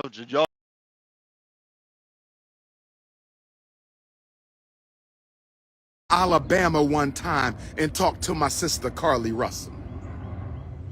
Sister Carly, I need you to hear your brother right now. I'm not here to beat you up, Sister Carly Russell. I'm not here to beat you up, Sister Carly Russell. You are my young sister, and I love you as a young sister. Much respect to your mother, much respect to your father, a strong black family, still married, still together. I appreciate that. I applaud that. But Sister Carly Russell, I got something I need to say to you, my beautiful Alabama princess. Let me stop Umar right there. Oh, yes, a goddess never slow down. I saw the photo. We gonna get to that. Oh, we definitely gonna get to that. But see, here's the thing. And Brother Grinch, I hope you're paying attention to this if you catch this on the playback if you're not listening. We don't do what Umar's doing. See, y'all got to stop using Umar as the face of pro-blackness and being black first. We don't talk like this. All of us, men and women, call Carly Russell out. See, I've said it before, when you're trying to correct something that the women are doing wrong, or anybody, you don't do all that, oh, my sister, my queen, my sister did that. No, these are not children. They're grown women. What Carly Russell did, put targets on the backs of black women now, and it's going to make it harder for people to take that serious. Because, see, let's be clear. Yes, we know they let Carolyn Donald Bryant go, but I'm going to show y'all something about the Carly Russell thing in case y'all saying, oh, GBS, you about to be harsh on it. Hold on. I want y'all to hold tight. I'm finna make a good point. Carly Russell should be ashamed of herself because when a black woman goes missing, black person period, but we talking about black women, they don't usually get national attention and federal resources sent to help find them. That usually don't happen. That was unprecedented. First time ever that I've ever seen in my lifetime. And look at her ass sitting up here faking that because she wanted some damn attention. No, she shouldn't go to Yale for years, but she should have to sit down for at least a year and pay some fines behind that. And see, let me tell you why I say that. A lot of the women are like, well, they didn't lock Carolyn Bryant up. No, let her go. Because see, if they punish her, listen to what I'm saying, sisters. If they punish her for that, that sets a precedent for the next damn Karen that make a false police report on any black person. You lock Carly Russell up. Sit that alabaster's bitch down too. You see where I'm going with that? Yeah, see, y'all didn't know I was finna hit it from that angle. Yes, she should sit down for at least a year. But if they do, the next Karen come behind that, Carly Russell, precedent. See, that's the thing about legal things. When you set a precedent, now you can use that case to argue a case for justice in other situations. See, a lot of people hadn't thought about it from that angle. That's definitely what I want to see happen. So I'm going to let Umar get back to it, and we're going to further critique him. Oh, yeah, we're going to get to the picture, too. Oh, yeah, trust me, I saw it. We're going to get to it. I understand that you had some issues with your baby daddy, your boyfriend, soon-to-be father. I understand that you was going through some relationship issues. And I know sometimes when the sisters go through some relationship issues, y'all can get a little out of pocket with the strategies y'all employ to get your significant other's attention. I understand that. I understand that. I understand we can all be a little immature in the way we address romantic issues, Sister Carly Russell. I can understand that. But Sister Carly, I need you to understand something, sister. In 2020, 250,000 women went missing in America.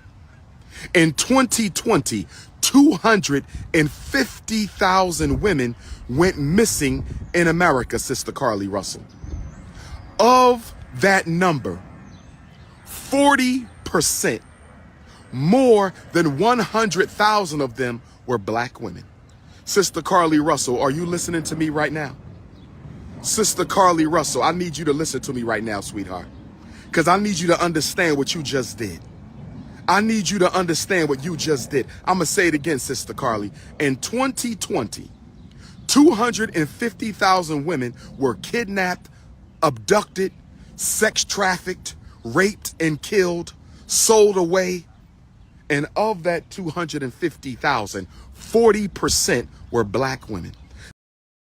Now, he's accurate with his stats, as he usually always is.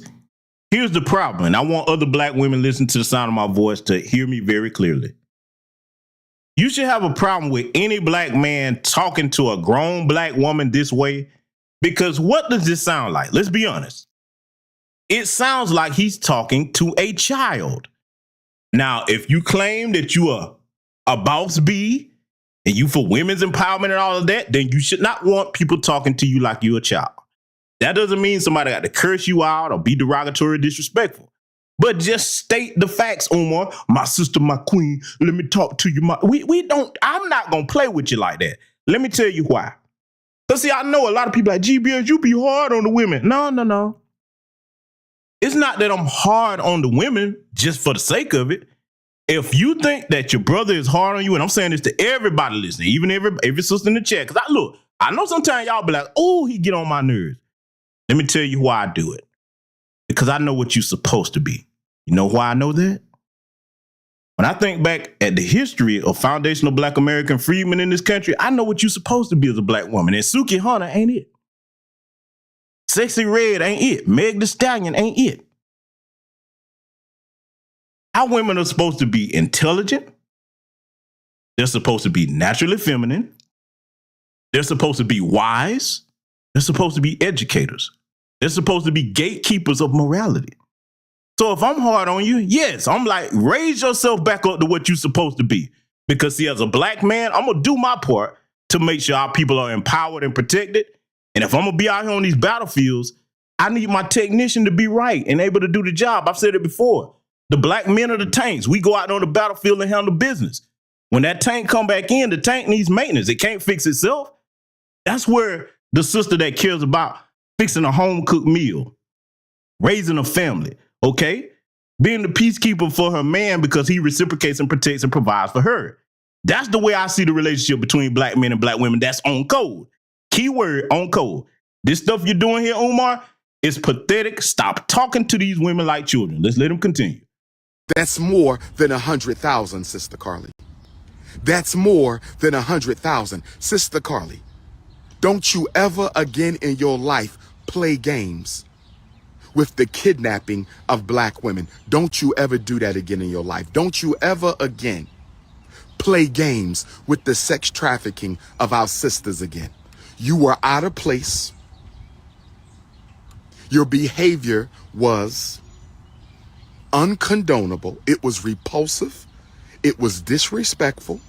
And it was ignorant. And I'm going to ask you to never do that again.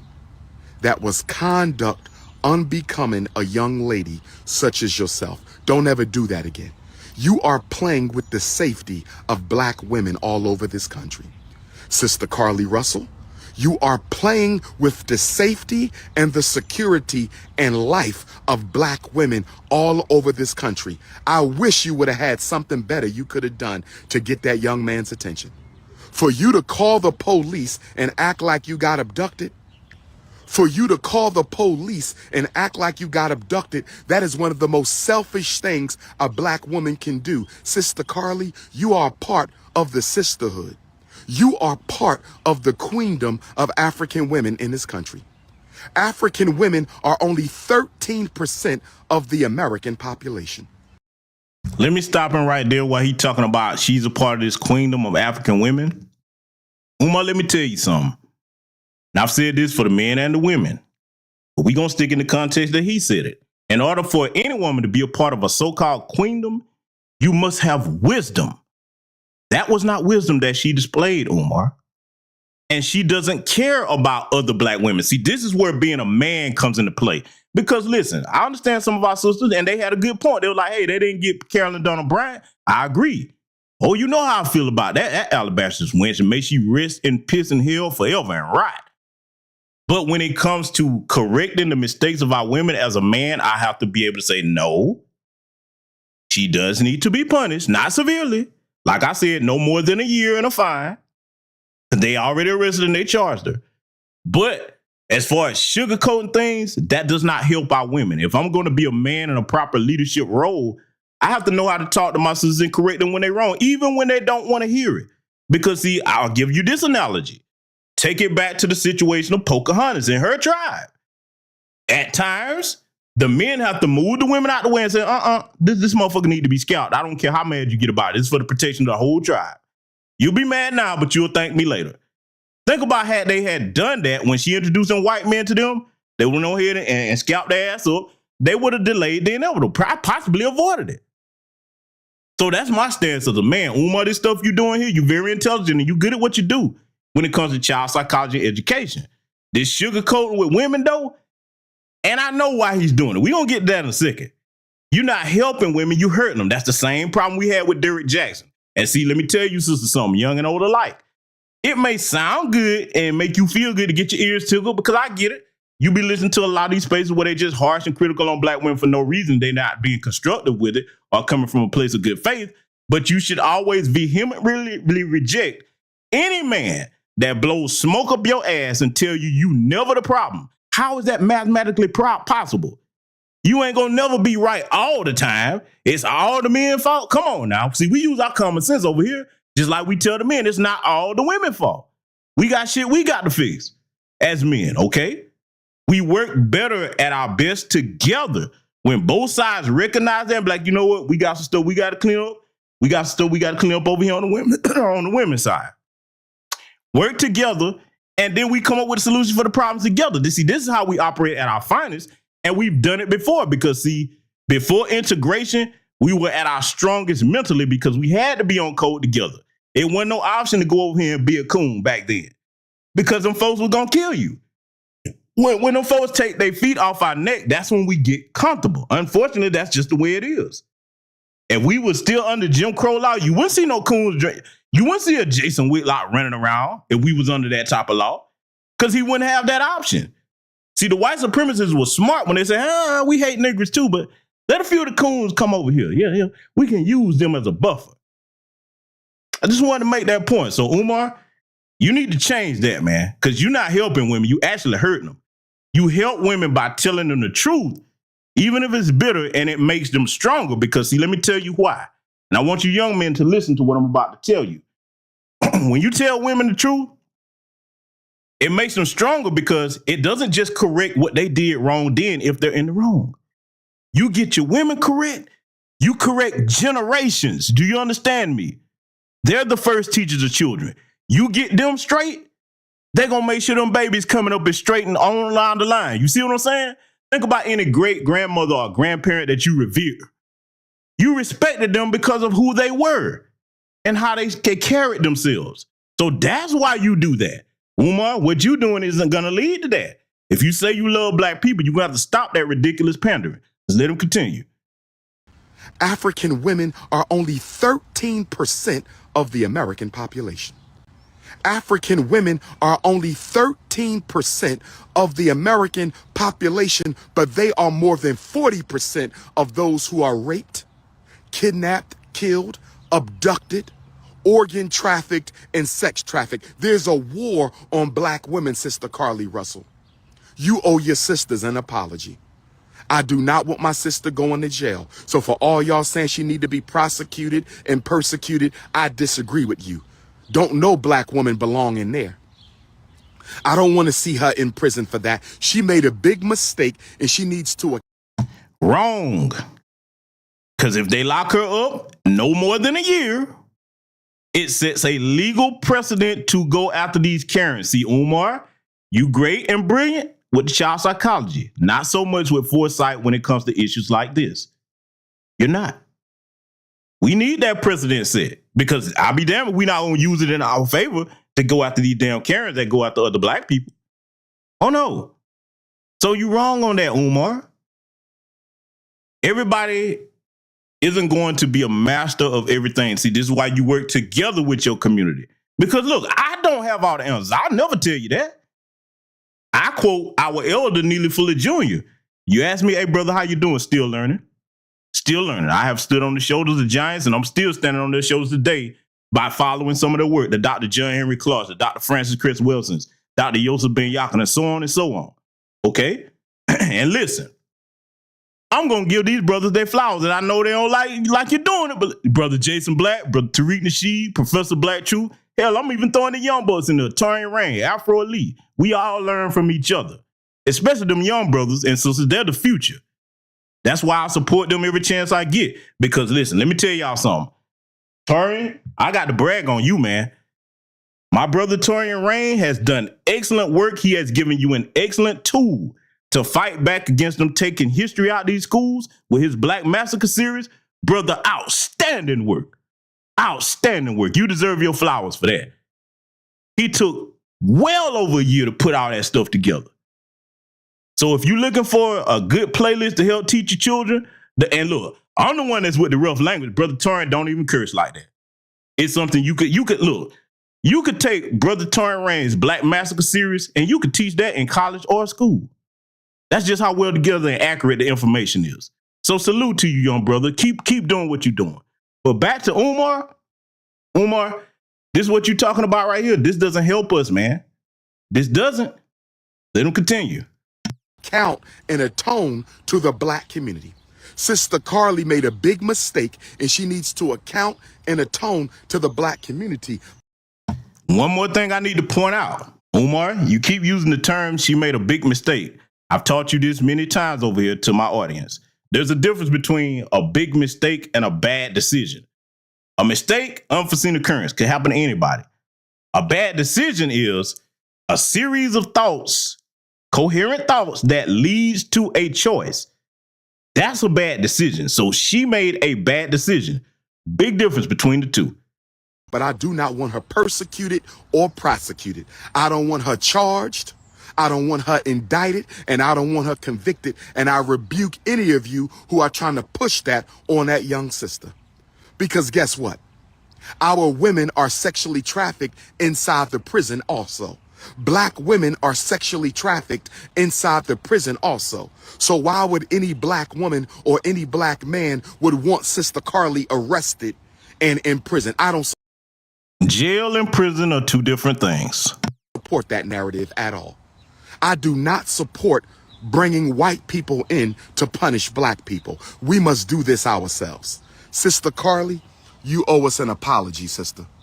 And I hope your parents are honorable enough to make you give that apology to black women and the black community all over this country. You owe an apology to the queendom. That's all I want, is a public apology to the queendom.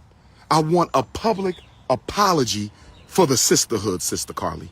You owe black women that. Don't you dare play without safety like that. Because what you did, Sister Carly, and I'm not beating you up, I love you. When I see you in Alabama, I'm going to give you a big hug and just say, baby, don't do that no more. And that's the goddamn problem. You treating women like children. That's a grown woman, 25 years old. She's at the point where your brain reaches full maturity, so you can even argue that. Let me tell you ladies something. Guys like this make you feel good because they took your ears, but you put them in charge of running a nation and they'll run it into the ground. You know why? Because, they'll be critical on everything the men do, but you overlook the women when that's the most important component in the society because they're the gatekeepers of life, first teachers of children, and they're the educators of generations down the line. Umar, I'm telling you, brother, this ain't it. Don't you play with the safety and security of black women like that. Because what you did, Sister Carly, is you just gave the white media an out. What you did, Sister Carly, you just gave the white media an out. What you did, Sister Carly, you just gave white media an out. You just gave white media an excuse not to cover the kidnapping of black women. You just gave white media an excuse not to discuss the sexual abuse of black women. You just gave the white media an excuse to not print stories and publish stories on the kidnapping, the abduction, and the sexual trafficking of black women and black girls. They can say black women are not serious. They play games when it comes to abduction. Now, out of his own mouth, if he can recite all of that so eloquently, that lets you know he sees the damage that is done. So when you do that type of damage to our community, yes, there must be a punishment. Right now, if any one of us was go rob a bank and all they did was say, you shouldn't do that. Don't do it again. Why would we stop? Listen, let me tell you something. If that was the case, do you know how many people would be going around like, this all I get? You're not going to call the police? No jail time? Yeah, okay. I won't do it again. I'll be back next week.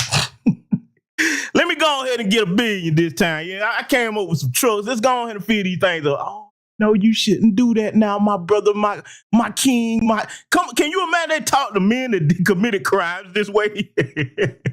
I got jokes, man, but come on, man. This is ridiculous. You have to laugh at some of this social. Let's let them continue. Black women are not serious. They play games when it comes to sexual trafficking. They can say black women are not serious. Look what we did with Carly Russell. We covered her. We pushed her. Black people had you on every social media page. You was on our Instagram, Sister Carly. You was on our Twitter, our TikTok, our Facebook, our website. And then we wake up and turn around and find out it was a damn joke. Don't you do that again, Sister Carly. That was wrong. Don't you do that again, Sister Carly. That was wrong. You owe black women an apology. You owe black women an apology. 13% of the population, 40% of those who are being abused, raped, abducted, killed, kidnapped, and sex trafficked. Sister Carly, how dare you play a game with the sexual abductions and abuse and sexual trafficking of black women? You was wrong. You was wrong. Sister Carly, you owe black women an apology. You were wrong. As far as them two on that podcast. So now, you heard him, right? You know, he was getting his cape on there for Carly Russell and her silliness. But see, Umar, this what you did here recently. And I'm so glad you did this when I launched the stream. Umar, you're a grown man. You can do what you want to do. Let's get that clear first and foremost. But when your judgment is this skewed, where you call everybody sister, queen, sister, to the point where you was on Fox Soul with my good brother Dewan B, who wasn't doing that, calling a full-blown man queen, my sister. See how they get you in trouble? Everybody's a queen. Sometimes you can't tell today. I could tell, but you couldn't. Umar, you can get mad as you want to, because I respect what you do, and I acknowledge your intelligence. But if you're going to pose yourself as a leader amongst men in the community, one of the primary components, the critical components that you must have to be a black man in a leadership position is good judgment and discernment. I'm not saying that he has to curse Suki Hunter out or denigrate her. What I am saying is you don't sit your big goofy ass up here cheesing like that and posing with her as if this is a positive thing for the community. Because see, little girls that's looking at her with her behavior, is that what they supposed to aspire to be? Let's take it further than the girls. Do you know how hard this heifer is making it? Even though this doesn't apply to all black women, when she's going overseas wearing the uniform of a black woman, do you know how that makes other people look at our sisters that travel abroad? Oh, you one of them. You running around talking about you need your this and that scratch. Y'all know what she said. Umar, the majority of your supporters are women. And just like Derrick Jackson, they're women that don't like to be held accountable for their actions because you sit there and you sugarcoat their ears. That is not black male leadership when you do that. And it's detrimental to women. Because see, ladies, let me tell you something. We can be rough as men, but when it comes to your protection and your safety, a part of that is correction. A part of that is correction. We can't properly protect you without that. This is a bad look. You can't be the spokesperson for us if you're not going to publicly chastise this. I ain't saying he shouldn't have met with her, but I wouldn't have been taking no pictures. I was like, no, we're not going to get no photos together because your image at this time is a bad look. Image matters. Umar, you're not qualified to speak for this alone, brother. You're not. He got some other things that he's going to address, though. We're going to let him talk and get on that. Because, see, I call it like it is over here, folks. For anybody talking about the pro-bliggity blacks, this, that, the third, we don't hold Umar up as no standard. We're very critical of his off-code behavior with stuff like we just mentioned. We're going to give further proof from that from his own mouth, though. Let's let Umar speak again. I'm not even thinking about them. I'm not even thinking about them. See, what I'm not going to do is use my brand, my name, and my platform to drive traffic to any social media platform that is about the persecution, destruction, sabotage, and slander of black men, black women, or any branch of the African family. I will not do that. I will not do that. If you slandering continental Africans, I can't come on your platform. You slandering American Africans, I can't come on your platform. You slandering Caribbean Africans, I can't come on your platform. You slandering South American and Central American Africans, I'm not coming on your platform. You slandering Canadian Africans, Australian Africans, South Pacific Africans, I'm not coming on your platform. You slandering my African brothers and sisters throughout the continent of Europe, I can't rock with you. You slandering the Africans in Asia, I'm not rocking with you, brothers and sisters. You're not going to use my name and my fame. I give him credit on this stance because in case y'all don't know, he's talking about them fresh and fit clowns. They wanted him to come on there. You saw how they were ducking Brother Tariq. Because you know Tariq be like, listen, what time, what place? And then when they did a little digging into his background, they were like, oh, no. Myron Hill was like, oh, no, you don't really want that. He was trying to play Tariq talking about, oh, yeah, you need notoriety like Umar. So I will give Umar credit for being on code enough not to go on that podcast because, I mean, what's the point of debating them two tethers? It will be an intellectual massacre. All they would have to do is, the only thing they could do is resort to trolling. So I give credit what credit is due. But Umar, you got to stop that pandering. Let's let him continue. You're not going to use my name and my fame to drive traffic to a degenerate social media YouTube platform. We're not doing that. We are not doing that. We're not doing that. We're not doing that. Half of you haven't even donated to the Frederick Douglass and Marcus Garvey Academy, but you want to interview. You want to interview with the top black consciousness personality in the world. You want an interview with the #1 Pan-Africanist of the 21st century. Now, I wanted him to get to this part for a reason because, Brother Grinch, if you're listening, if you happen to play this back, you don't hear those of us over here in New Black Media Spaces talking with this amount of ego. The #1 this, I'm the #1 stunner, this, that. He's so full of himself a lot of times that he can't get anything done. I've told you many times on this platform, ego and arrogance is a weakness to anything constructive. Why? Because it blinds you to your own faults. It blinds you to how powerful your adversaries are or whatever difficulty you having to do, whatever task you're trying to accomplish. And also, ego and arrogance precedes you miles ahead of your name and reputation in the physical. To the point that people are like, oh, this Negro, I'm not trying to deal with that. So that's why being arrogant like that is a problem. It's a difference between being confident and arrogant. And Umar, that's been a lot of your problems trying to get your school open. I want to see it open. But see, sometimes, Umar, you suffer from a problem that many very intelligent people suffer from. You sometimes get in your own way and you don't know how to move out of it. Let me tell you, ladies and gentlemen, something right now. If you want to be successful, if you haven't gotten there yet, you got to have a trustworthy team around you. I do. I don't always get it right. Let me tell you something. I don't. I have family, close friends, and black grassroots colleagues that hold me accountable for the things I do and say online and offline. Okay?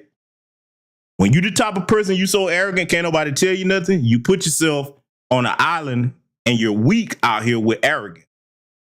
That's very destructive. There's nothing cute about being arrogant. Let's let him continue. You want an interview with one of the top 10 black orators in history. It don't work that easy, brothers and sisters. It don't work that easy, brothers and sisters. If you ain't got nothing constructive to offer the people, I'm not using my name and my fame to drive traffic to your page. Let me talk about the Sukihana situation one time. Oh, you finna talk about the Sukihana situation one time. Oh, we in for a treat now, ladies and gentlemen. I can't wait to hear this. Let me talk about the Sukihana situation one time. Let me talk about the Sukihana situation one time.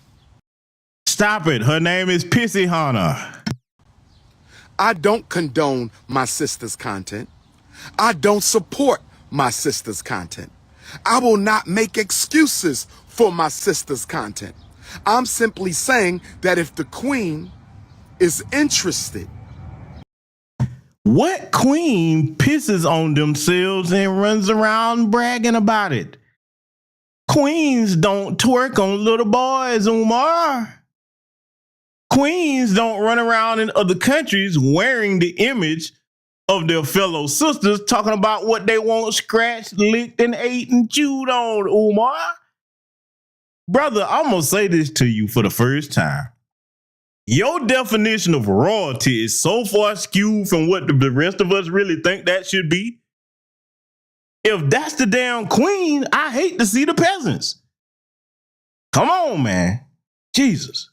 In making a transformation in her agenda, I am willing to aid her in that work. I am not going to cancel her because some of you hypocrites have overlooked popular people in our community who have done worse than Sukihana. Let me say this again because I want you to understand, overstand, and understand me right now.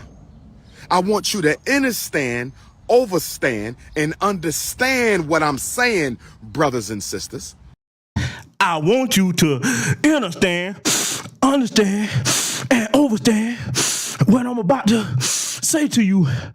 Umar, 1 more snill, 2 more snills, 3 more snills, 4 more snills, 5 more snills. I think I got enough sniffs in there before I give him what I'm about to give him. Umar, you can't trivialize what Sukihana's doing because as a woman, she represents the image of future generations of women. When young ladies look at any older woman, they're supposed to say, okay, I'm proud of her. She makes me proud to be a black young girl. I want to grow up to be like her. Show me the Francis Chris Wilsons of our day, the Ida B. Wells of our day, the Shaharaz Ali's of our day, okay? Show me those women up and coming. Those are the ones that I give the spotlight and the praise to because I know that if other young girls look at that and say, hey, I'm going to work my hardest to be like that sister, future generations are going to be very well taken care of as far as their education and their mind. So you cannot minimize or trivialize what Sukihana's done by trying to use false equivalency, talking about we've overlooked other worse things. That means, Umar, you really don't understand the role of what a woman is. And I'm not taking shots at you, but brother, I can understand why you would not with your personal situation. I'll just leave it at that. I will leave it there. I'm going to leave it there. Let's let him continue. I do not condone my sister Sukihana's content. I do not support my sister Sukihana's content. I will not make excuses for my sister Sukihana's content. But the sister has as much right to make a mistake and then correct it as you. Bad decision, not mistake. There's a difference, Umar. You and I do. And many of you who want to cancel her outright have overlooked evil and wrongdoing in the black community that has. We're going to clean it all up at the same time, Umar. This is a black renaissance era. And I'm proud of the sisters that are canceling her ass because that's where most of it is coming from. Black women that are tired of their image being denigrated, they're the ones getting rid of that and standing firm. So salute to every sister that does it. And as a brother, I'm going to support that because I've already stated why that's important that we do so. You need to understand it though, Umar. Has been worse than what she is doing. How many people we got who have taken the life of other people and we still celebrate them right now?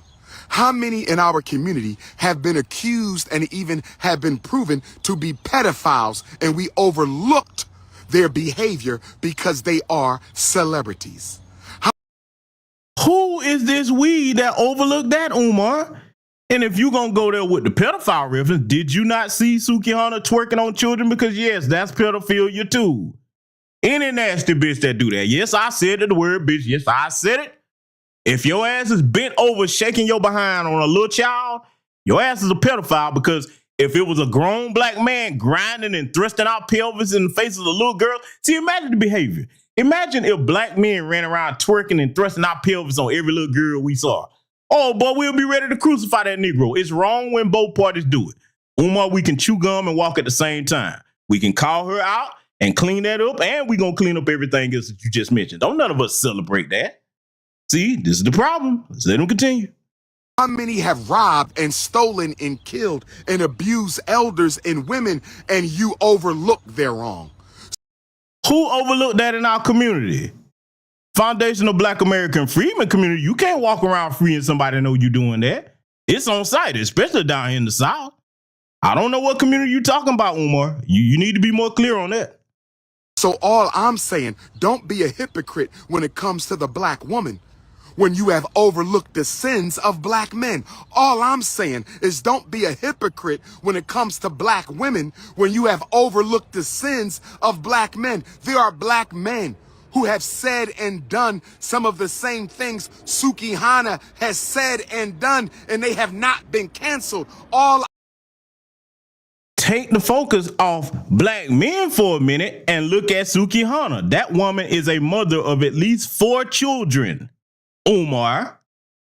But see, I know why you don't have a problem with single mothers that act like her, because see, this is what a lot of people miss about you. And this is going to piss a lot of people off. Would I speak truth to power? I disagree with the brother Kevin Samuels on a lot regarding issues of politics and race, which he never spoke about on his main channel. He spoke about those issues on other people's platforms. Let's be clear. But one thing that Kevin had right that you didn't ever get right, Umar, Kevin was married twice. Even though his marriages failed, he did get married. You, sir, are a perpetual baby father. I got to go here with it, because that's the reason why you support the single mother ratchetry. You out here participating in your own ratchetry. How you gonna call every black woman you see a queen, queen mother, this queen? Wear the ring for one of them at Umar. You supposed to lead by example. That's one thing, no matter what you criticize Kevin on, he beat you on that, brother. I got to call it like it is. See, I'm the type of brother, I can call a spade a spade. Kevin was married twice. Where your marriage is at? I'm saying is be honest in your criticism. Be balanced in your condemnation. All I'm saying is don't have one set of standards for elite celebrities and a completely separate set of standards for upcoming celebrities. That's all I'm saying, brothers and sisters. That's all I'm saying. When I hear the word cancel her, if that's what you want to do, so be it. But why are you not canceling others who have done as much as her and worse? Why aren't you trying to cancel those who have done as much as her or worse? That's all. I wish you would name some of these names of these so-called detrimental people that we uphold in Umar. You keep saying that, but give me an example. What you mean? Who's somebody that does some egregious harm to the community that we celebrate and uphold? Who? You ain't naming nobody, because you can't. Most black people in America are decent, hardworking people. We don't support no type of criminality or anything. It was more men going at R. Kelly for the shit he did. The only thing we said was punish him for what he did, not some falsified charges.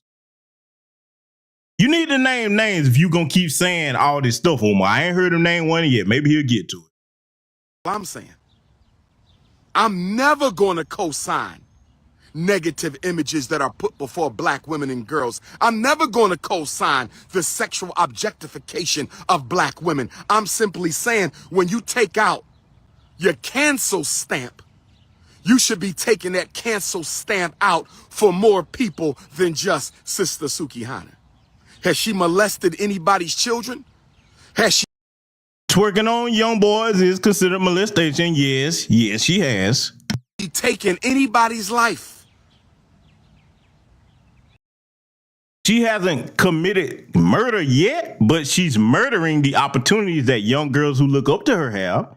She's killing their decency and their mind state. And the most powerful weapon on this planet that you have, especially as a black person, is your mind. So yes, she is committing a form of murder. If you look at the futures of young black girls that don't have the proper parenting setting to guide them, because sadly, a lot of people, and it applies to the boys as well with some of these other goofy male rappers, a lot of them are looking up to entertainers as role models if their parents not doing their job. See, that's too much like right. And the Umar. Yeah, let's let them continue. Brothers and sisters, let me say,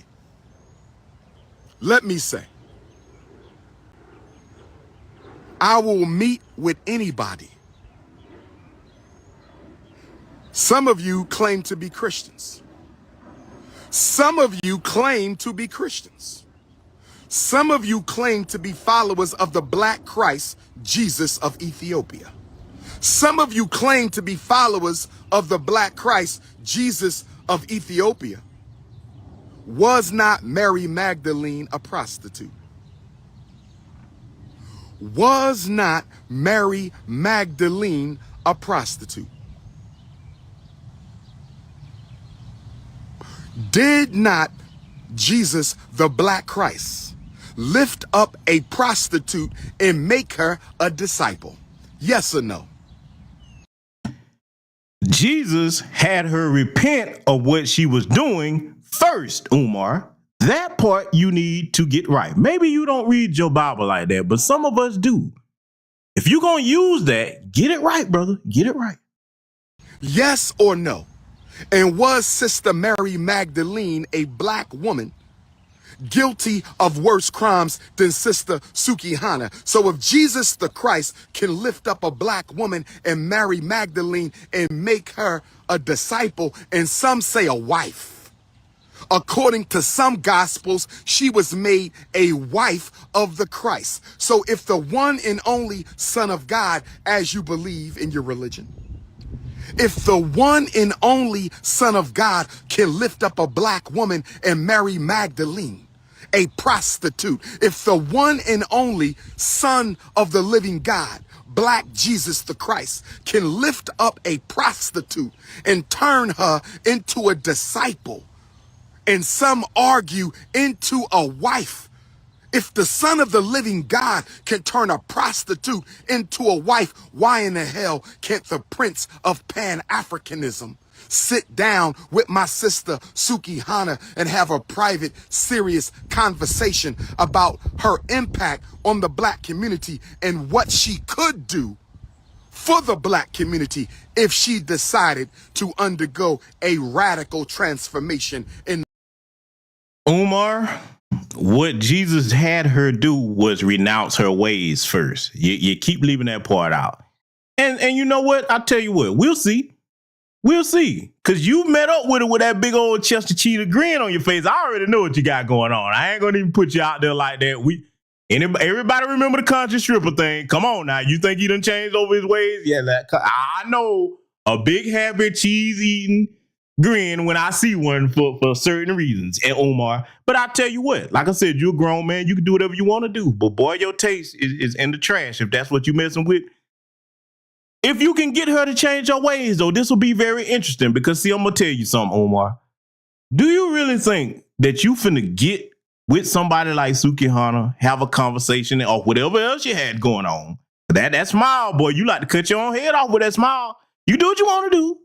Just don't think that we don't see it. If you can get her to change her ways, that'll be very interesting. But I'm going to tell you right now, I doubt it. Because she's not doing that because she's forced to do it. She's doing that because that's who she is. That's who she wants to be. That's who she wants to be. And when a woman makes up her mind to do something that she wants to do, ain't a damn thing a man can say or do to stop her. She's got to change that. So this will be very interesting to see if your little, Prince of Pan-Africanism experiment worked there. We'll see. Time will tell. Public eye. If the one and only living Son of the one and only living God can do it, If Jesus can have a conversation with Mary Magdalene and elevate her to the level of disciple and wife, don't tell me I can't go to Miami next weekend and sit down and have a conversation with my beautiful sister, Suki Hana, about how she and I could work together on a campaign to eliminate the sexual exploitation and abuse of black women. Yes, she would have to make some changes for me to work with.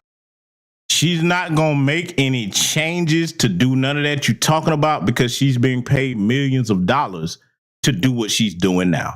And unless you going to match what she's making or pay more than that, ain't a damn thing finna change. I'm going to stand on that. Mark my words in this broadcast. Ain't finna be no change on her part. Especially nothing long term. That's all she know how to be. Look, I know a lot of our people are very compassionate, but this goes for men and women.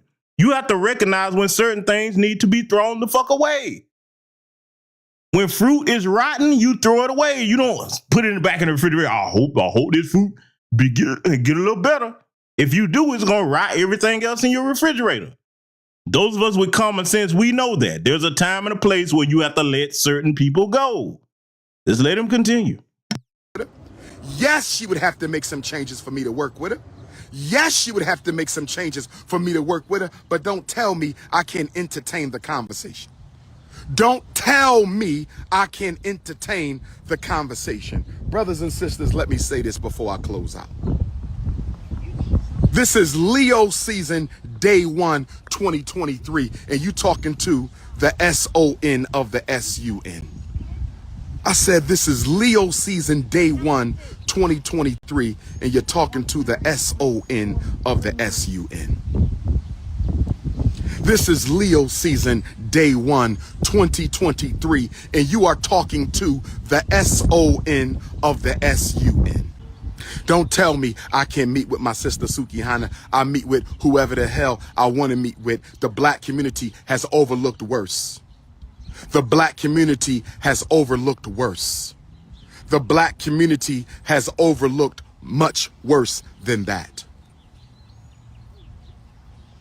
Social media is the devil. I wish I could cancel it because y'all not using it for anything positive. Umar, you may not be using it for anything positive with all that damn pandering that you're doing. You're right. You can meet with whoever the hell you want. Let me tell you what else going to happen too. We going to hold your ass accountable for doing that, because if you come out here pandering with that heifer that's doing as much damage as she is to the image of black women in America, in this country, and you going to try to spin that as a positive, now we got to look at you and you lose all credibility. You've already taken a hit on many other things, but see this right here, when can't nobody tell you nothing or you don't want to hear nothing like the old people say, you're going to learn the lesson one way or another. Life gives you two options on how you learn your lesson, the easy way or the hard way. So with that said, brothers and sisters, I think we have gotten our point clear across all things discussed here tonight. I hope all of you continue to enjoy your weekend. Take care of one another. Salute to you all. Thank you to everyone that contributed to the broadcast. Y'all know how we do it over here as far as acknowledging y'all. Black first, and I will see you all in future content.